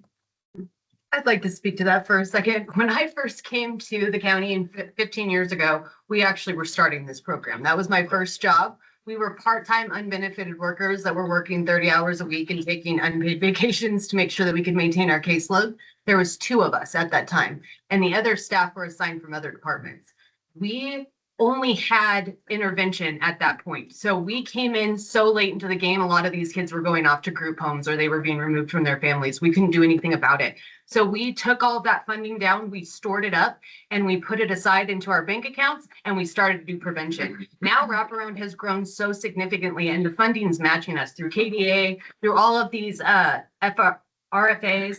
All of this funding is now matching to where we are now, and we are ahead of the game because we started that work 15 years ago. But it's now to a point where if the school has a kid that they don't know what to do with, they call RAP. If the cops have a kid that they don't know what to do with, they call RAP. Because RAP is the gap services that we need in this community. And the reason that our kids are staying in school and staying in their homes is because of wraparound. That's impressive. It is insanely impressive. So much so that the state is asking us to come to their wraparound conference every single year and having Daisy and Jason present because they are the experts in the state. Show us what you're doing. I just asked the state, I said, hey, I don't mind helping these other counties. They need RAP. Because yesterday I was in Modoc. They don't have RAP, but they have one of our families that recently moved there and they were in need. So we can't just drop them. We've got to help them not go into the system again. But I asked the state, I said, look, I'm doing all of these TA meetings to help all these counties. I want 5% money from you guys, a bump in our state allocation. We're doing it. We're doing the work. And they're like, fair, you're writing up, Wow. But we're doing it. Lassen's doing it. What Andy's speaking to is now that they're so far ahead of the game that they are now mentoring other counties and teaching them how to do the same model. Yeah. We are one of the OGs in the state of this program. That's really very impressive. Jason and I met with Plumas last week, or week before last. Yeah. They had an idea to do RAP because we were providing services to Plumas and Modoc. We've been fielding their RAP for 10 years. And so I said, you got to do it yourself. We're too busy in Lassen. I don't have staff this city. And so we sat down, helped them write a plan. They presented it to Jason and I for feedback. We're moving into implementation. They have now hired their first staff and they're starting wraparound in Plumas County. We helped them with their rate of funding. We got them set up with the state and we're mentoring them through the whole process. Yeah, it's cool. We're just growing and that's what the ask. I got 12 referrals on my desk and those families, they need a worker today. You better finish up so you can get out. get- Yes, yes, I got work to do. That's why we put it in consent. Yeah, yeah, She's gotta go. Glad you did. yeah, Just so I can sing their praises. Otherwise, we wouldn't have found all this stuff out. yeah. Yeah, It's cool. It's really cool. We're, Kudos to you. and then you barbecue in your spare time. yeah, you know, we're the one program that could cook with families, you know? And bless your heart, and thank you for telling the state we need more money in their. Yeah. Yeah. You should ask for 10%. Hey, don't, I haven't wrote it up yet. Don't tempt her. I mean, yeah, I do want to just add too that, one of the greatest parts about this is that we're seeing some of those intermediary we all have kind of been engaged around trying to stabilize what's happening in the group home and the STRTP, and in our mind, RAP is really going to be the vehicle that's going to do that. So we've already actually seen an increase to our 24/7 hotline in response to trying to take on that issue and solve it as well. So it just seems like everywhere we go, we get put into the middle of trying to solve something new. And a lot of times we are able to solve them with high success. And so they call us back. Well, that says quite a bit about your whole team. yeah. It really. They're, I have great staff. You got a problem, you call them up. They can And do we it. do have an annual report that will furnish the board. We haven't done our one for this year, but at the end of each year, we do an annual report that talks about our numbers and who we served and testimonials as well. We'll make sure that we get it on the board for report. Good. Any other questions? So when are you gonna hire this person? I need to hire them last week. Realistically, I needed to fly. So as personnel coordinator, if this is approved today, we can run the recruitment probably the week of March 30th. So it'll recruit for 2 weeks, interviews, and then hire. We've been hiring at a significant rate. I brought on 12 new staff this week alone, just for HSS. Yeah, almost fully staffed. We're Yeah. getting close. We're getting very close. We'll be bringing a personnel report to you guys just for HSS on our hirings. Wow. Because I already have 4 more slated for the week of the 30th. So, Very good. No questions I have. Anyone else? I need a motion.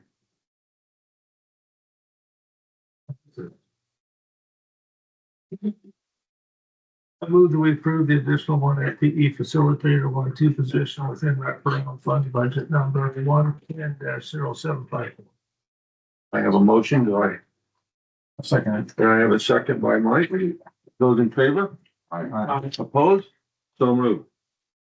Okay, community services agreement between Lassen County and Lassen Family Services. Thank you, Mr. Chairman and board members.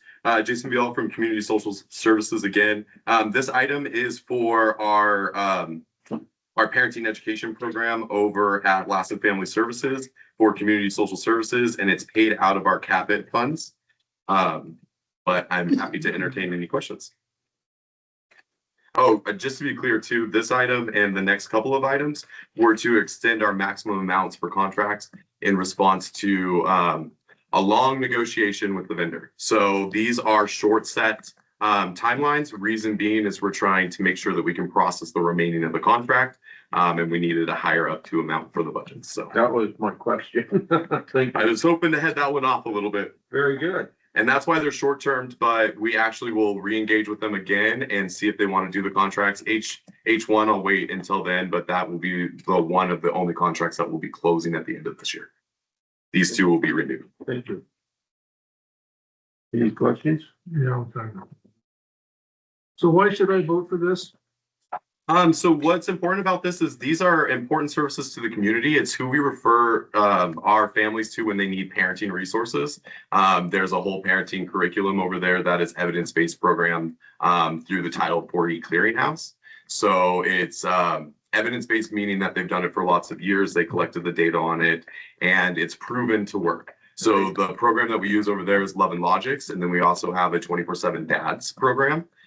So anytime someone comes in child welfare, they have the ability to say, it looks like you have this need. We're going to write it into your case plan, and then we're going to send you over there for services. And they do a good job. They do a great job. They have for many years. Absolutely. And the reason I asked this is under attachment A, under 1, your purpose. The purpose is to assist families to keep their children at home or to achieve reunification. As a foster parent myself, you know, these kids have get locked into this system for way too long. All it does is foul them up and bring them back with a lot of extra benefits. And so, you know, I disagree with this. I really do. And that's why I asked you, why should I support this? And I understand your position, especially as a foster family. It is hard to see those things. We have an obligation in child welfare to provide services to the family until the court decides reunification is off the table. And so unless we are able to do what's called the bypass provision, which saves us from having to go through services, every case plan is going to require us to do X amount of services for at least 6 to 12 months to see if the family can reunify. And that's all California code. We don't always agree with it either, to be honest, but we make arguments in the bypass provision that allows us to circumvent services based upon, I think there's 11 or 12 provisions that allow us to do that. One of which is coming back into the child welfare system, that recidivism piece.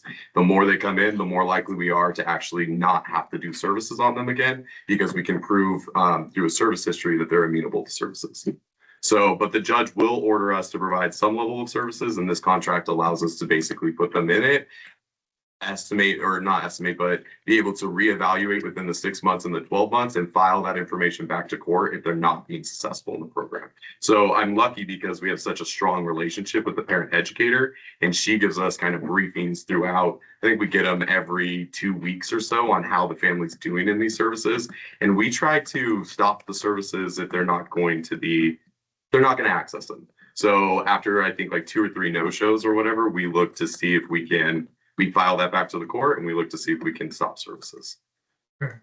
Well, I mean, as you know, I got in trouble one time for wasn't even my own kid because of this, of the court ordered stuff. And I told you then, I'll tell you now, I'll tell in front of everybody. I got a problem with it. I really do. And I'm probably going to vote no on this today, just for that one simple fact that our judicial system is jacked up. It's all about, like you just said, checking the boxes. It's not about the kids' mental health and well-being and et cetera. It's about checking the boxes because they consider reunification to be more important. And I'm sorry to say, there's some people just shouldn't have kids in this world. Call it for what it is, but they shouldn't. And we have not, at social services, participated in a legislative day in a long time. So maybe that's an area in which we can collaborate with you to go and talk about the law change. Because there's a lot in this scheme that's hard for us as an agency also to play under those guidelines. And we'd happy to join forces. How much Stacey Parks' program has grown. I think to that point too, though, because as someone that did work in wraparound and then was like, it's not the kids that are the problem, and then moved to probation to try to get the parent. Yes, correct. I think it is frustrating, and we often go home very upset that we're trying really hard to do the right thing, and we still have to leave some of those kids with their families, and it breaks our hearts as well.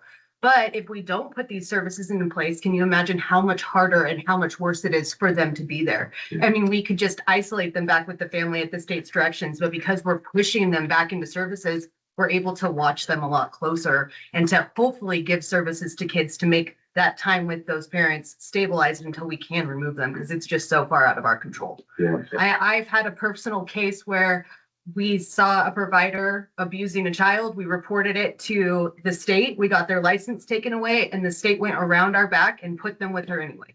So, I mean, what can we do? We try really hard, but these services are the only things that are even keeping them stable and protected in that house. And it's really all we can do, which is frustrating. But I mean, I agree with you. And we have to rely a lot on the social worker's testimony if we don't provide some level of service and get the service provider's reports intermixed into our court reports. So that's another thing, is our social workers are having to become the experts on some of these things instead of relying a little bit on the service providers that are the experts. And then we get those reports, whether it comes from CASA or the parent educator, and we're able to put that back in front of the judge. And the judge generally leans in the direction of protecting the child when they receive that information. So I do want to just say on Sam's note, or on the deputy CAO's note, is it's helpful for us to get the documentation back from professionals, whether it's our psych evaluation contracts that we bring or these type of contracts for parent education. They provide a really clear picture back to the judge on whether or not they're amenable to services. And the other piece that you're saying is, you're right. A lot of times kids have high needs and we're able to work on those via specialty mental health services, or wraparound is a great example. But do you want to add something? Yeah, I just had one piece I think that is key, because these families that are in parenting, most of them are with us as well. Correct. Daisy from Wraparound, Daisy Murdoch. But they also, at the end of the parent education class, they also do the in-home section. So when kids start doing trial home visits back at home with parents during the reunification process, the parent educator actually provides hands-on parenting in the home for the parents to practice the skill after the class. And I think that's something that we haven't done in the past, and that they are providing. And so that gives an extra level of like Safety net. Yeah, for those guys. Well, there's some, you guys, you have some heart-wrenching time. Yes. So what's your success rate on the average family? In the parenting education program, honestly, a lot of the families, I would say probably about 60 to 70% are successful.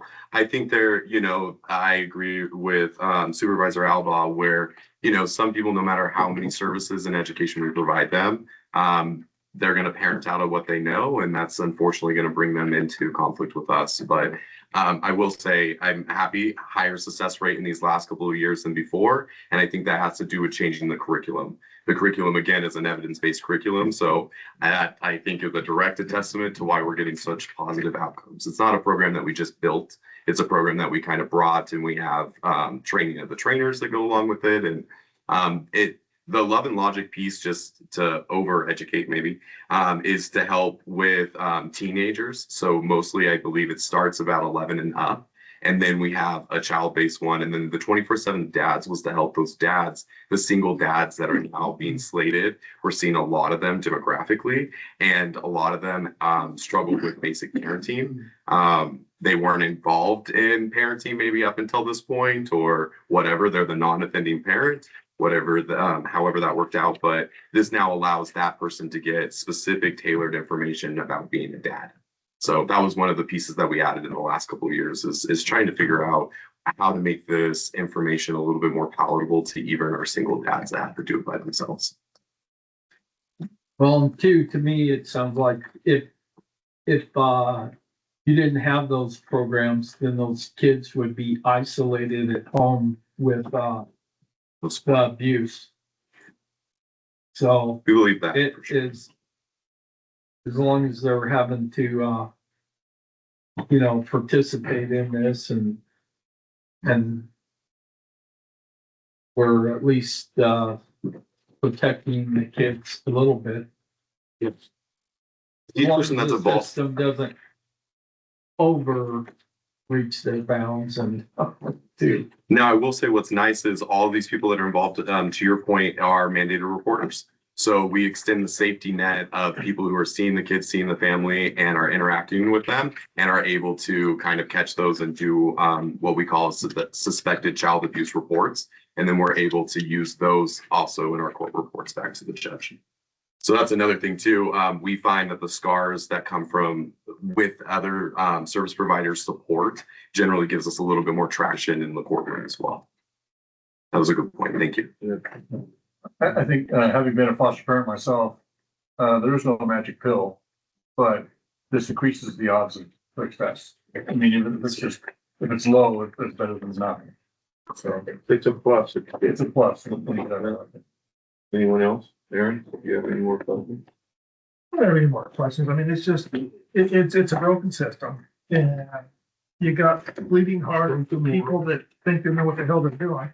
Every judge that does this welfare cases, they ought to have a foster kid living in their home for 6 months before they're qualified to rest these cases. It would be helpful. It would be huge. It would be absolutely huge. Cause it does the kids no disservice. I mean, they hurt kids more than they help. My 2 cents. Well, and I appreciate your sympathy. Okay, I agree. I'm looking for a motion. I'll make a motion to approve the agreement with Lassen Family Services and authorize the CIO to execute the agreement. I'll second. Okay, I have a first and a second. Any? No public comment? Those in favor? Aye. Opposed? No, I can't support a broken system. Okay. Thank you. Okay, A7. So, I mean, I had an A for album, sorry. G7. Chairman and distinguished board members. I'm here again with another one of the agreement. This one is for our supervised visitation. So supervised visitations are normally court ordered by the judge. It's trying to see how families are doing when their kid is in placement and they're going to visit them. It's a large part of what we're required to do in the reunification services piece.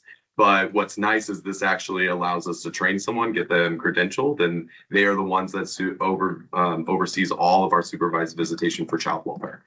There's a huge supervised visitation need just in general from the court.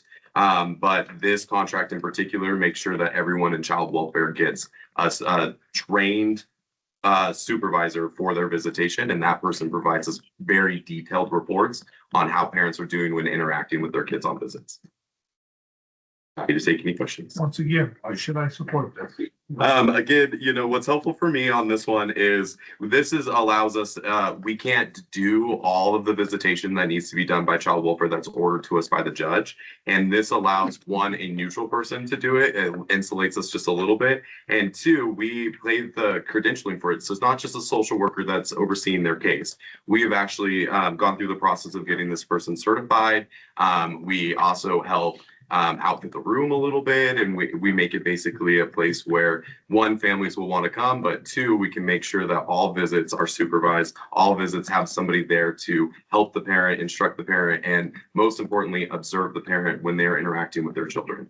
Some of those observations that we get back from the supervised visitation have actually allowed us to move forward in a different way in the case. So whether that, because visitation is a large part of how the judge can determine if a youth and the family are going to be able to integrate back together, when they're not successful in their visitation, that's the first thing we cut off. And then we move into what's called a 2-6 hearing for parental rights. So visitation is a large factor of allowing us to move in any direction in the child welfare cases. It's probably, I think, the most important one. Provide a safe space for meeting. Yeah, definitely provides, and I mentioned that a little earlier, but a welcoming, safe environment for families and children to interact. But it also is a safeguard for the department to make sure that every part of the visitation, if they're, we had different situations that I won't dive into, but it gave us insights into the fact that the parents didn't really understand the developmental of the youth. They were doing things that were a little higher than the youth was developmentally able to do. And that was directly linked to the petition of why we were going to work with this family to begin with. There was an interaction about trying to decide what type of devices would be the best to have a youth in the bathtub. And so just certain things like this are things that we really kind of find are flushed out in the visitation aspect. And we're able to see if families really do get it or not when they've gotten the services. So this is after the parent services were implemented, how are they actually able to do them and interact and interface that with their child? Once again, the system's broken. Once again, the judge that mandates this stuff ought to have these kids in their home and have them go back to the parents. So when they go back to the parent visitation, whether it's an hour or two, the kid comes back home, you spend 3 days trying to unwind them. Just for an hour or two, that's all it takes, and these kids just spin out of control, back to where they were. The parents are the problem, and yet we're forcing them to go back in this and just. And I'm sorry, I've had too many bad experiences. So for the same reasons, again, I'm probably going to vote no on this because it's a broken system. It's like you said, it's better than some. It's a little bit, but for some of these kids, it's not. And we keep beating this dead horse. Yeah. And I can't support it. I'm sorry. I understand. Any other questions? Mike? Jason, so if we say no to this, what happens? Well, honestly, that provides a challenge for us. So if you say no to this and the contract isn't able to be done through Lassen Family Services, we're going to have to absorb that duties as our social workers. So the people that were in the audience today will be the ones that will have to do the visitation, as well as go and see their kids throughout the state and see the ones that are in town, go to court on Mondays, monitor their case plan, and do the drug testing and all the other stuff that they're doing in the same day. So It is state mandated. Correct. Correct. And it's not gonna go away by us voting no. no, it will just shift the problem onto our internal staff, I believe.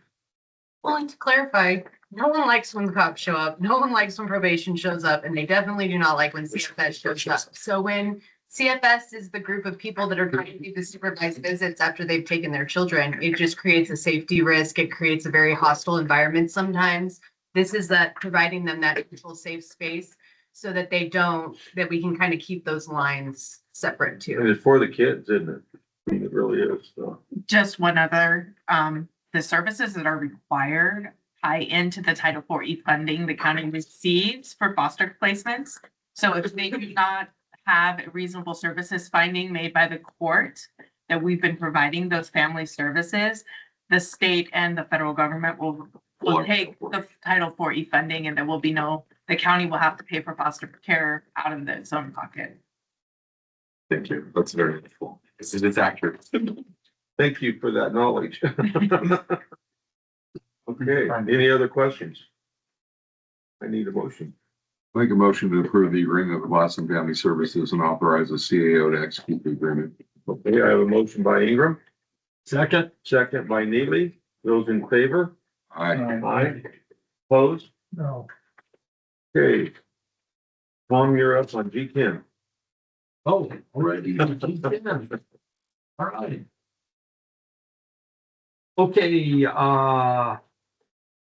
what I had here is, there, about the funding for the road construction. There's no dollar amount. That's There's my no, question too. explanation of, how far over the project we are. What the plan scheduling is or anything. So, I think, we need to, table this until we get further information. Okay, Jason's got some information. Well, the only discussion is the agreement that we already approved for the Hackstaff Road, and it was approved on April 8th. It's just they have to reschedule because the contractor's got other projects. There's nothing to do with the fiscal impact. It's just that the contractor's not going to start at the date he was going to start. We Well, already approved it. I don't see any of this in staff's recommendation of why, how, or how come, except, and there, to me, the funding available is in the 25-26 budget. So how much is that, or is that contractor charging us more money? Well, we approved this last year, and it says clearly under discussion, Supervisor Neely, construction was not able to proceed as planned due to scheduling conflicts with the contractors of the projects. Normally, if there's a fiscal impact that's involved in something that we are voting on, it would be in here. So there's no fiscal impact. What it clearly says what it is, construction was not able to proceed as planned due to scheduling conflicts with the contractors of the projects. I know Hat Creek's really busy, so during the construction season, they couldn't get up to Clear Creek. They tried to get to A3. This is something we had funded last year or approved last year as well. I don't see a fiscal impact on it, but if you want to table it, that's fine. But there's no fiscal impact involved with what we're looking at. We're looking at the contractor was able to proceed as planned. Does that mean the contract was gonna expire before they could get going? I don't know. I just see there's no fiscal impact, and the only thing we were discussing is the dates. Aaron, you have a question? Yeah. I think maybe the thing that's screwing us up is this was approved on April 8th of 2026. Yeah, And I think incorrect, that the date is wrong, it was probably 2025. And I agree with Jason. I think this is just a continuation of the contract that we have with them to extend the date and the timeframe for them to get out. And there's some misspellings on it. But I'm able to table this till we get the right date because does throw, everything off, that says April 8th, 2026. We're not even there yet. So I think it was 25. Yeah. And so I'm willing to table that till we get the. Mike, you had a comment? I just ask one more thing along with what you guys said, is that they put something in there about the target date, you know, like when they're gonna do the project. Yeah. Because kind of like, Pine Creek, Pine Town Road. Yep. That was approved. That's what it is. And it's still got holes in it. Yeah, and I get calls every week, so. And I'd they're like to growing. have a commitment from somebody that that's when they're gonna get it done, but I think same thing for this. Yeah, so to clarify, April 8th, 2026 does look incorrect. It looks like it should have been May 16th, 2025 was the original written agreement. And it does look like they're just extending the project completion date to August 2026 because they needed more time. So they did win a number of our bids last year. They also won a number of bids through other people. So they are trying to work through that construction season to be able to accommodate all those projects. So this just needed more time, no more money. It just makes sense until August. That's what I've gathered, yes. Is this time sensitive, Sam? Or can this wait till next week till we get that? Or do we want to make the changes now? Under the discussion. I think we can wait. We probably. They're gonna start. Yeah, let's do that. This was May what? It was approved? It looks like it says. May 16th. We entered into a written agreement dated May 16th, 2025, in which the contractor agreed to construct a public road crossing improvement project on Hackstaff. It is amended to follow the completion date will be August 31st, 2026. So it looks like the only amendment to that is changing that date. And with the amendment, it would be, everything else would be in full force and effect. I think we make those changes next week. Well, that and it says scheduling conflicts with contactors, not contractors, but I Yeah. mean, I don't want to be that guy. I will Might reach as well out. Add the R. We can table and then have discussions. Thank you. Okay, I would move that we table G10 till next meeting. I'll second it. Those in favor? Aye. Opposed? So moved. Okay. H1, Community Social Services Agreement between Lassen County and Lassen Family Services Directorate. Mr. Chairman and board members, Jason Bialke, Director of Community Social Services, joined by Daisy Murdoch from Wraparound. This item is to extend, or not extend, to add to our maximum amount for the parent partner contract. This is only going to be until June, and then at that point, we're going to take this contract in-house. Lassen Family Services has indicated to us that they don't want to continue providing the parent partner. So therefore, we're going to look at bringing up 2 to 3 peer supports within the county and have them stationed in Wraparound to compensate for losing the parent partners. So just real quick, the parent partners serve the facilitators. They are kind of the person who specifically is the advocate for the parent on the teams, trying to make sure that the parents' tasks are getting accomplished as they're going through the child welfare system or the probation system. So with this, we're going to finish out our contract with them. We needed to increase the maximum amount because we've actually had 2 full-time and a part-time position over there to compensate for the increased caseloads. And like we said, at the end of June and with our new budgets, we'll be looking at bringing those positions in-house and taking this money and using them on FTEs for our own workers. Okay. Which I think is always a good thing for our county. Just how confident are you in us being able to hire our own people in-house to handle this? So right now we do have a peer support, and the peer support is billing Ma and is kind of basically able to actually sustain their own position just on our Ma billing. This contract was money that we basically have kept with Lassen Family Services for several years. But it is something that we've already kind of reallocated internally as maybe being 2 brand new FTEs. And like Danielle said, our hiring's been really good. So we just hired, I think, 2 peer supports almost a month ago or 2 months ago, and we still have a list of quite a few more. So this is a position that comes with lived experience. And this is somebody that generally it's a lower minimum of qualifications, but with the intention that we're trying to bring in somebody who can really help guide and navigate these parents through the system. So very confident we can hire it. And the other thing is, once they're hired internally, one of the things that we haven't been able to guarantee for a wraparound certification, which is right around the corner, is that these guys have been trained appropriately and their oversight is appropriate because it's done within a contract. So bringing them internally will make sure that we meet the certification for our peer supports division. And then the other side of it is, like I said, with the billing, one of these positions can bring in about $40,000 in MA billing. If it's maximized, they could probably bring in about 80. And so we'll have 3 positions bringing in about 80,000 in MA billing. That sounds pretty good. Yeah, and we monitor that regularly, the billing, the malt billing. And that's, And just to be fair, Lassen Family Services is underbilled the contract, which means the part that they're not meeting in the maximizing is the time spent with our clients. So they leave about $30,000 to $40,000 on the table each year in client services alone, just because they cannot manage to do that. So for our side of things, we want to be able to use that for staff time that we can guarantee that these members are in the community with families who need it. That sounds like a win-win.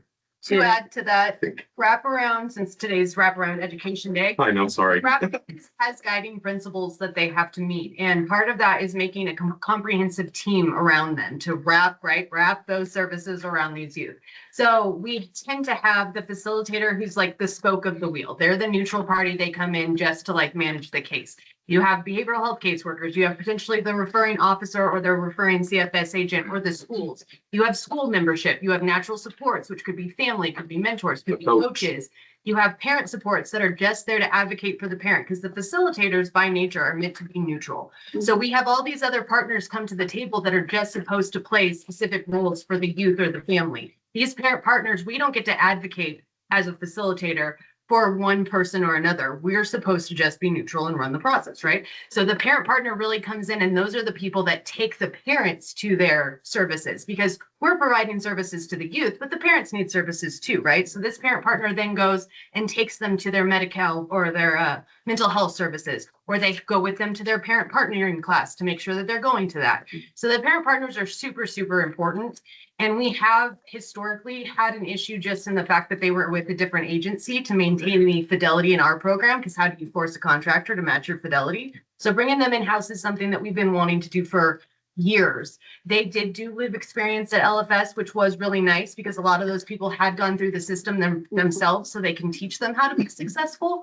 But we always just had a hard time for the county and having oversight of one of those team members, so this will be a very positive change. LFS has been a great partner, but they struggle to retain staff. It's really hard for them to find people that want to come in and do that kind of work.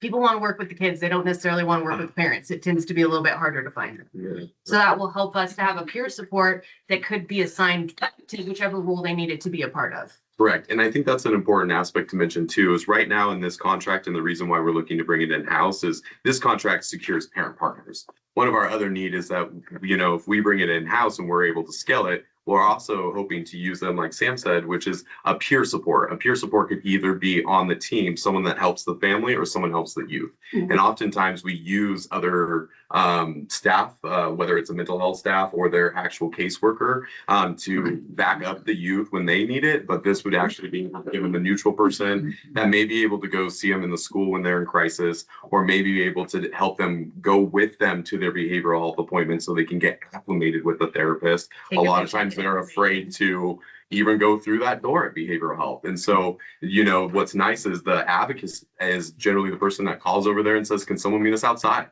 Can we sit on a bench and talk for a little bit? And I always say, hey, I'm going to hook you up with my friend over there. You're going to meet Miriam, and Miriam's going to meet us outside, and we're going to sit on a bench and we're going to get to know him. That is literally a youth advocate's role. And when we employ, what we generally do is we use a facilitator on another facilitator's case as a youth advocate. And when we do that, we see that the youth success goes up, I would say, at least by 30-40% just in them going to services alone, let alone, I think their successful rate and the prevention of recidivism is closer probably to 70-80%. Mm-hmm. So just a couple of little, I'm numbers and business all day today. I'm glad other people are adding a little more context. But Aaron? Who's going to develop your training plan? Who's going to write it up? So what's nice is the state actually came around. We first made a training plan. Daisy's been implementing it for a while, but now she's on the steering committee with the state So we, as a steering committee with the state, we just made up peer support training plans on the UC Davis website. And it's an all county. And it's through an all county letter that we develop as a group. And we've already implemented it. Love our ideas. So ours actually parent partners, the ones we contract with at LFS and the one in-house, they've already been through it. They already have had the training. And so we will be managing the training, and I'm sure in the upcoming budget, I'll probably be asking supervisor for the peer support because it has much.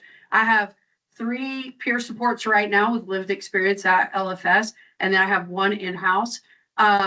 Each one of them, they have max caseload. I have a waiting list for parent partner and peer support. That's unheard of. The other thing is I've been talking with child welfare, and we're hoping to be able to support their families that maybe aren't in RAP. They don't need intensive case management, but the parents still need some support to get through the process. We're hoping to be able to create a bridge where we could provide them peer supports for their youth and families that they might need. So the training plan would be twofold. Let's and get into the practicality. There's a new program that the state offered for free. That's 4 modules. It's called Foundationals of Wraparound. They built it off of our training plan here locally to a large extent. And so that's one of the pieces. The other piece is that they are Medi-Cal, or we work to get everybody currently, but we'll work to get the new ones involved too on being Medi-Cal peer supports. And that actually allows us to aid even Tiffany Armstrong's division at mental health by providing peer supports that are accredited through Medi-Cal that also can become an ECM provider and bill back to partnership directly. That would mean a huge difference to Tiffany to not have to try to serve that role as well. And then in the child welfare lens, they're required to also have peer supports built into their process. So they would have the ability to pull one of these guys, and all of this is balanced by Medi-Cal billing as well, the MA billing reimbursements. Hope that answers that question. Question. Being how you guys are developing all these plans, not only for this program, but some of these other ones, you're doing a fabulous job. Why don't you guys copyright and patent your plans and ideas? And then you guys can just turn around and stiff the state for paying all the other companies. That's what they do us every time we turn around. We have actually talked several times about building a playbook for wraparound, and if we had time. Well, But I think that's. I have caseload. I'm a program manager. She's volunteers. I'm clients. And here you are in the boardroom. Yeah. And I think there is an avenue for that. It's the first time that actually, so I was doing a lot of this work from Daisy's position before I took this one, and the state didn't really quite have the funding mechanism to back that collaborative work to get these off the ground. Now they're starting to say, oh, well, we offer TA over here, which is technical assistance for this type of program. We offer it for this type of program. So they essentially just pulled that together as an allocation and finally offered it. So like you said, maybe what we need to do is ask for more compensation. Yeah, up to 10%. 10%, 20. 2 years from now, you're gonna have to send all your staff to these training that you wrote and developed. You're gonna have to pay $1,000 a person to send them to get trained up with the stuff. Oh, we're doing that in June. We're going to this conference. But no, we're just blessed. You know, we're blessed. We're blessed. The one thing I'll say that's cool about, and we mentioned it briefly, but the wraparound convention, yes, we do play a large part in the wraparound role as well in the convention. But what's nice there is that this is the first time where we're sending our staff and a multidisciplinary staff, so a couple people from other agencies, and they're going to go with us to the conference. This is the largest group we've ever sent. And what's there is a little bit for child welfare, a little bit for probation, a little bit for me as the administrator on how to run the programs a little bit more efficiently. Daisy's about blending funding into the programs. Parent partners. We actually, going back to this, our parent partners are not going with us from LFS because we tried to tempt them with the training money and it just didn't quite come full circle. But if we bring that in-house, then the parent partners will be going with us as well to the conference. There's modules specifically designed for them and how they can go out and get natural supports. Because once wraparound is completed, ideally we've put them in touch with enough people in society with their service-based providers and then natural supports, their teachers, their coaches, anything like that. that we can then fade away. And so these peer supports, parent partners, they have their own section of trainings at this wraparound conference to specifically teach them how to help assist them to reconnect and be a stable part of their community. Any other questions? Copyright. You just don't. Well, see this, I LLCS. credit, Jason set me up pretty good, and when Jason stepped out, they're like, are you gonna step in his shoes? And I was like, hey, thanks, you actually wrote the whole plan, awesome. So I just get to take the credit now, because Jason's not the guy right now, so he set me up really good.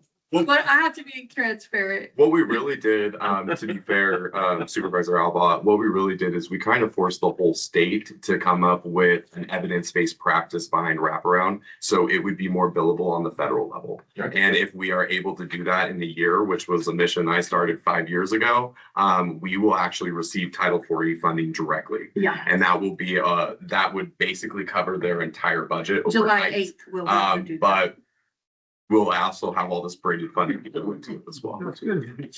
Federal funds come straight to you instead of going to the state. Yeah. Correct.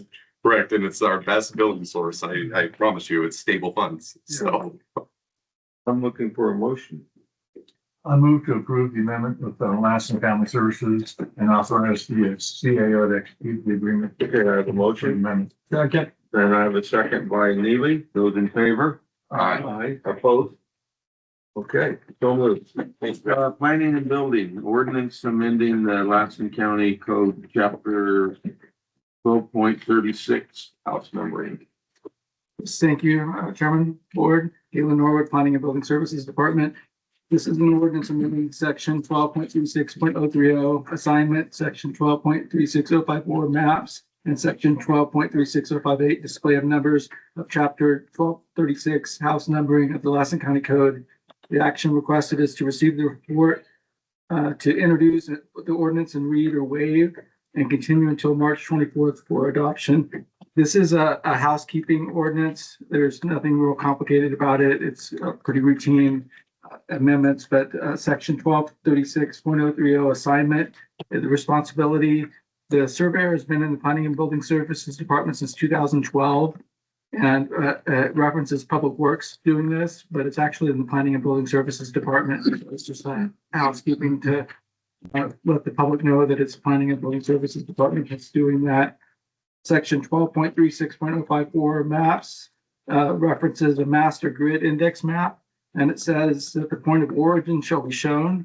Well, the point of origin is it's the UTM, it's a UTM coordinate, and it's the equator and the prime meridian. So it's not in Lassen County.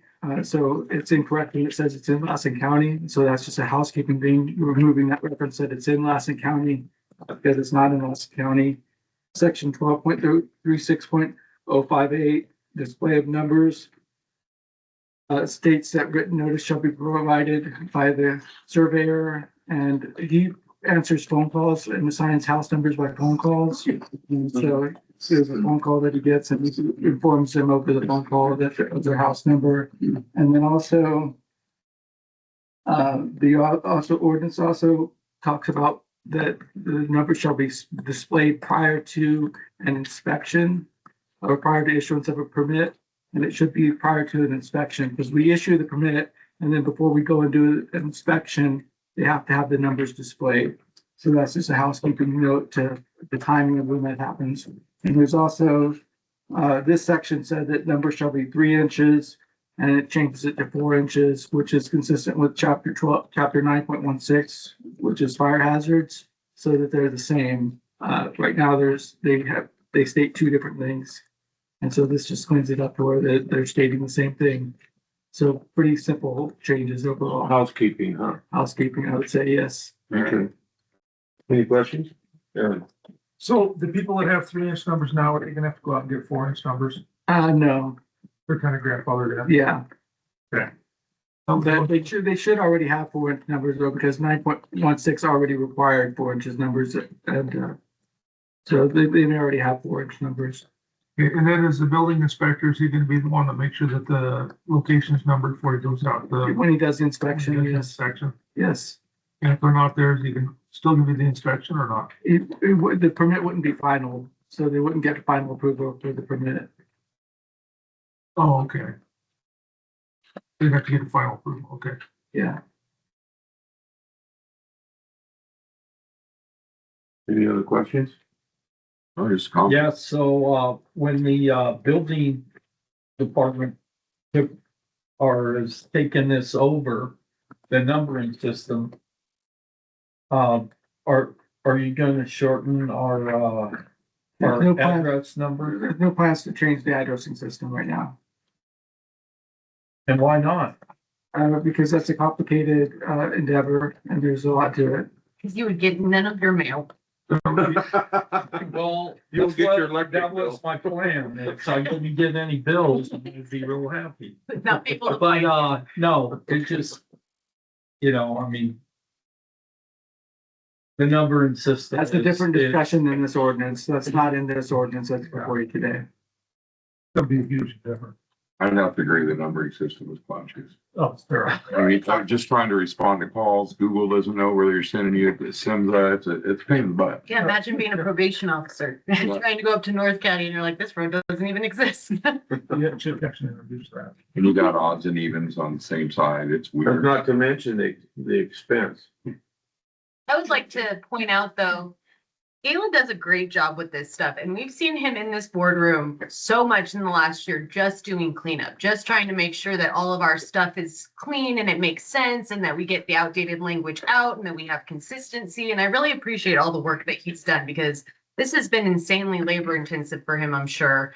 And he does it he does it so well. He's so detail oriented, and he's done so much cleanup already. We're in a better place than where we started, for sure, because of Galen's hard work and his team's hard work. It's my staff as well. So, It's a team effort. yes. Yeah, I agree with what Sam says.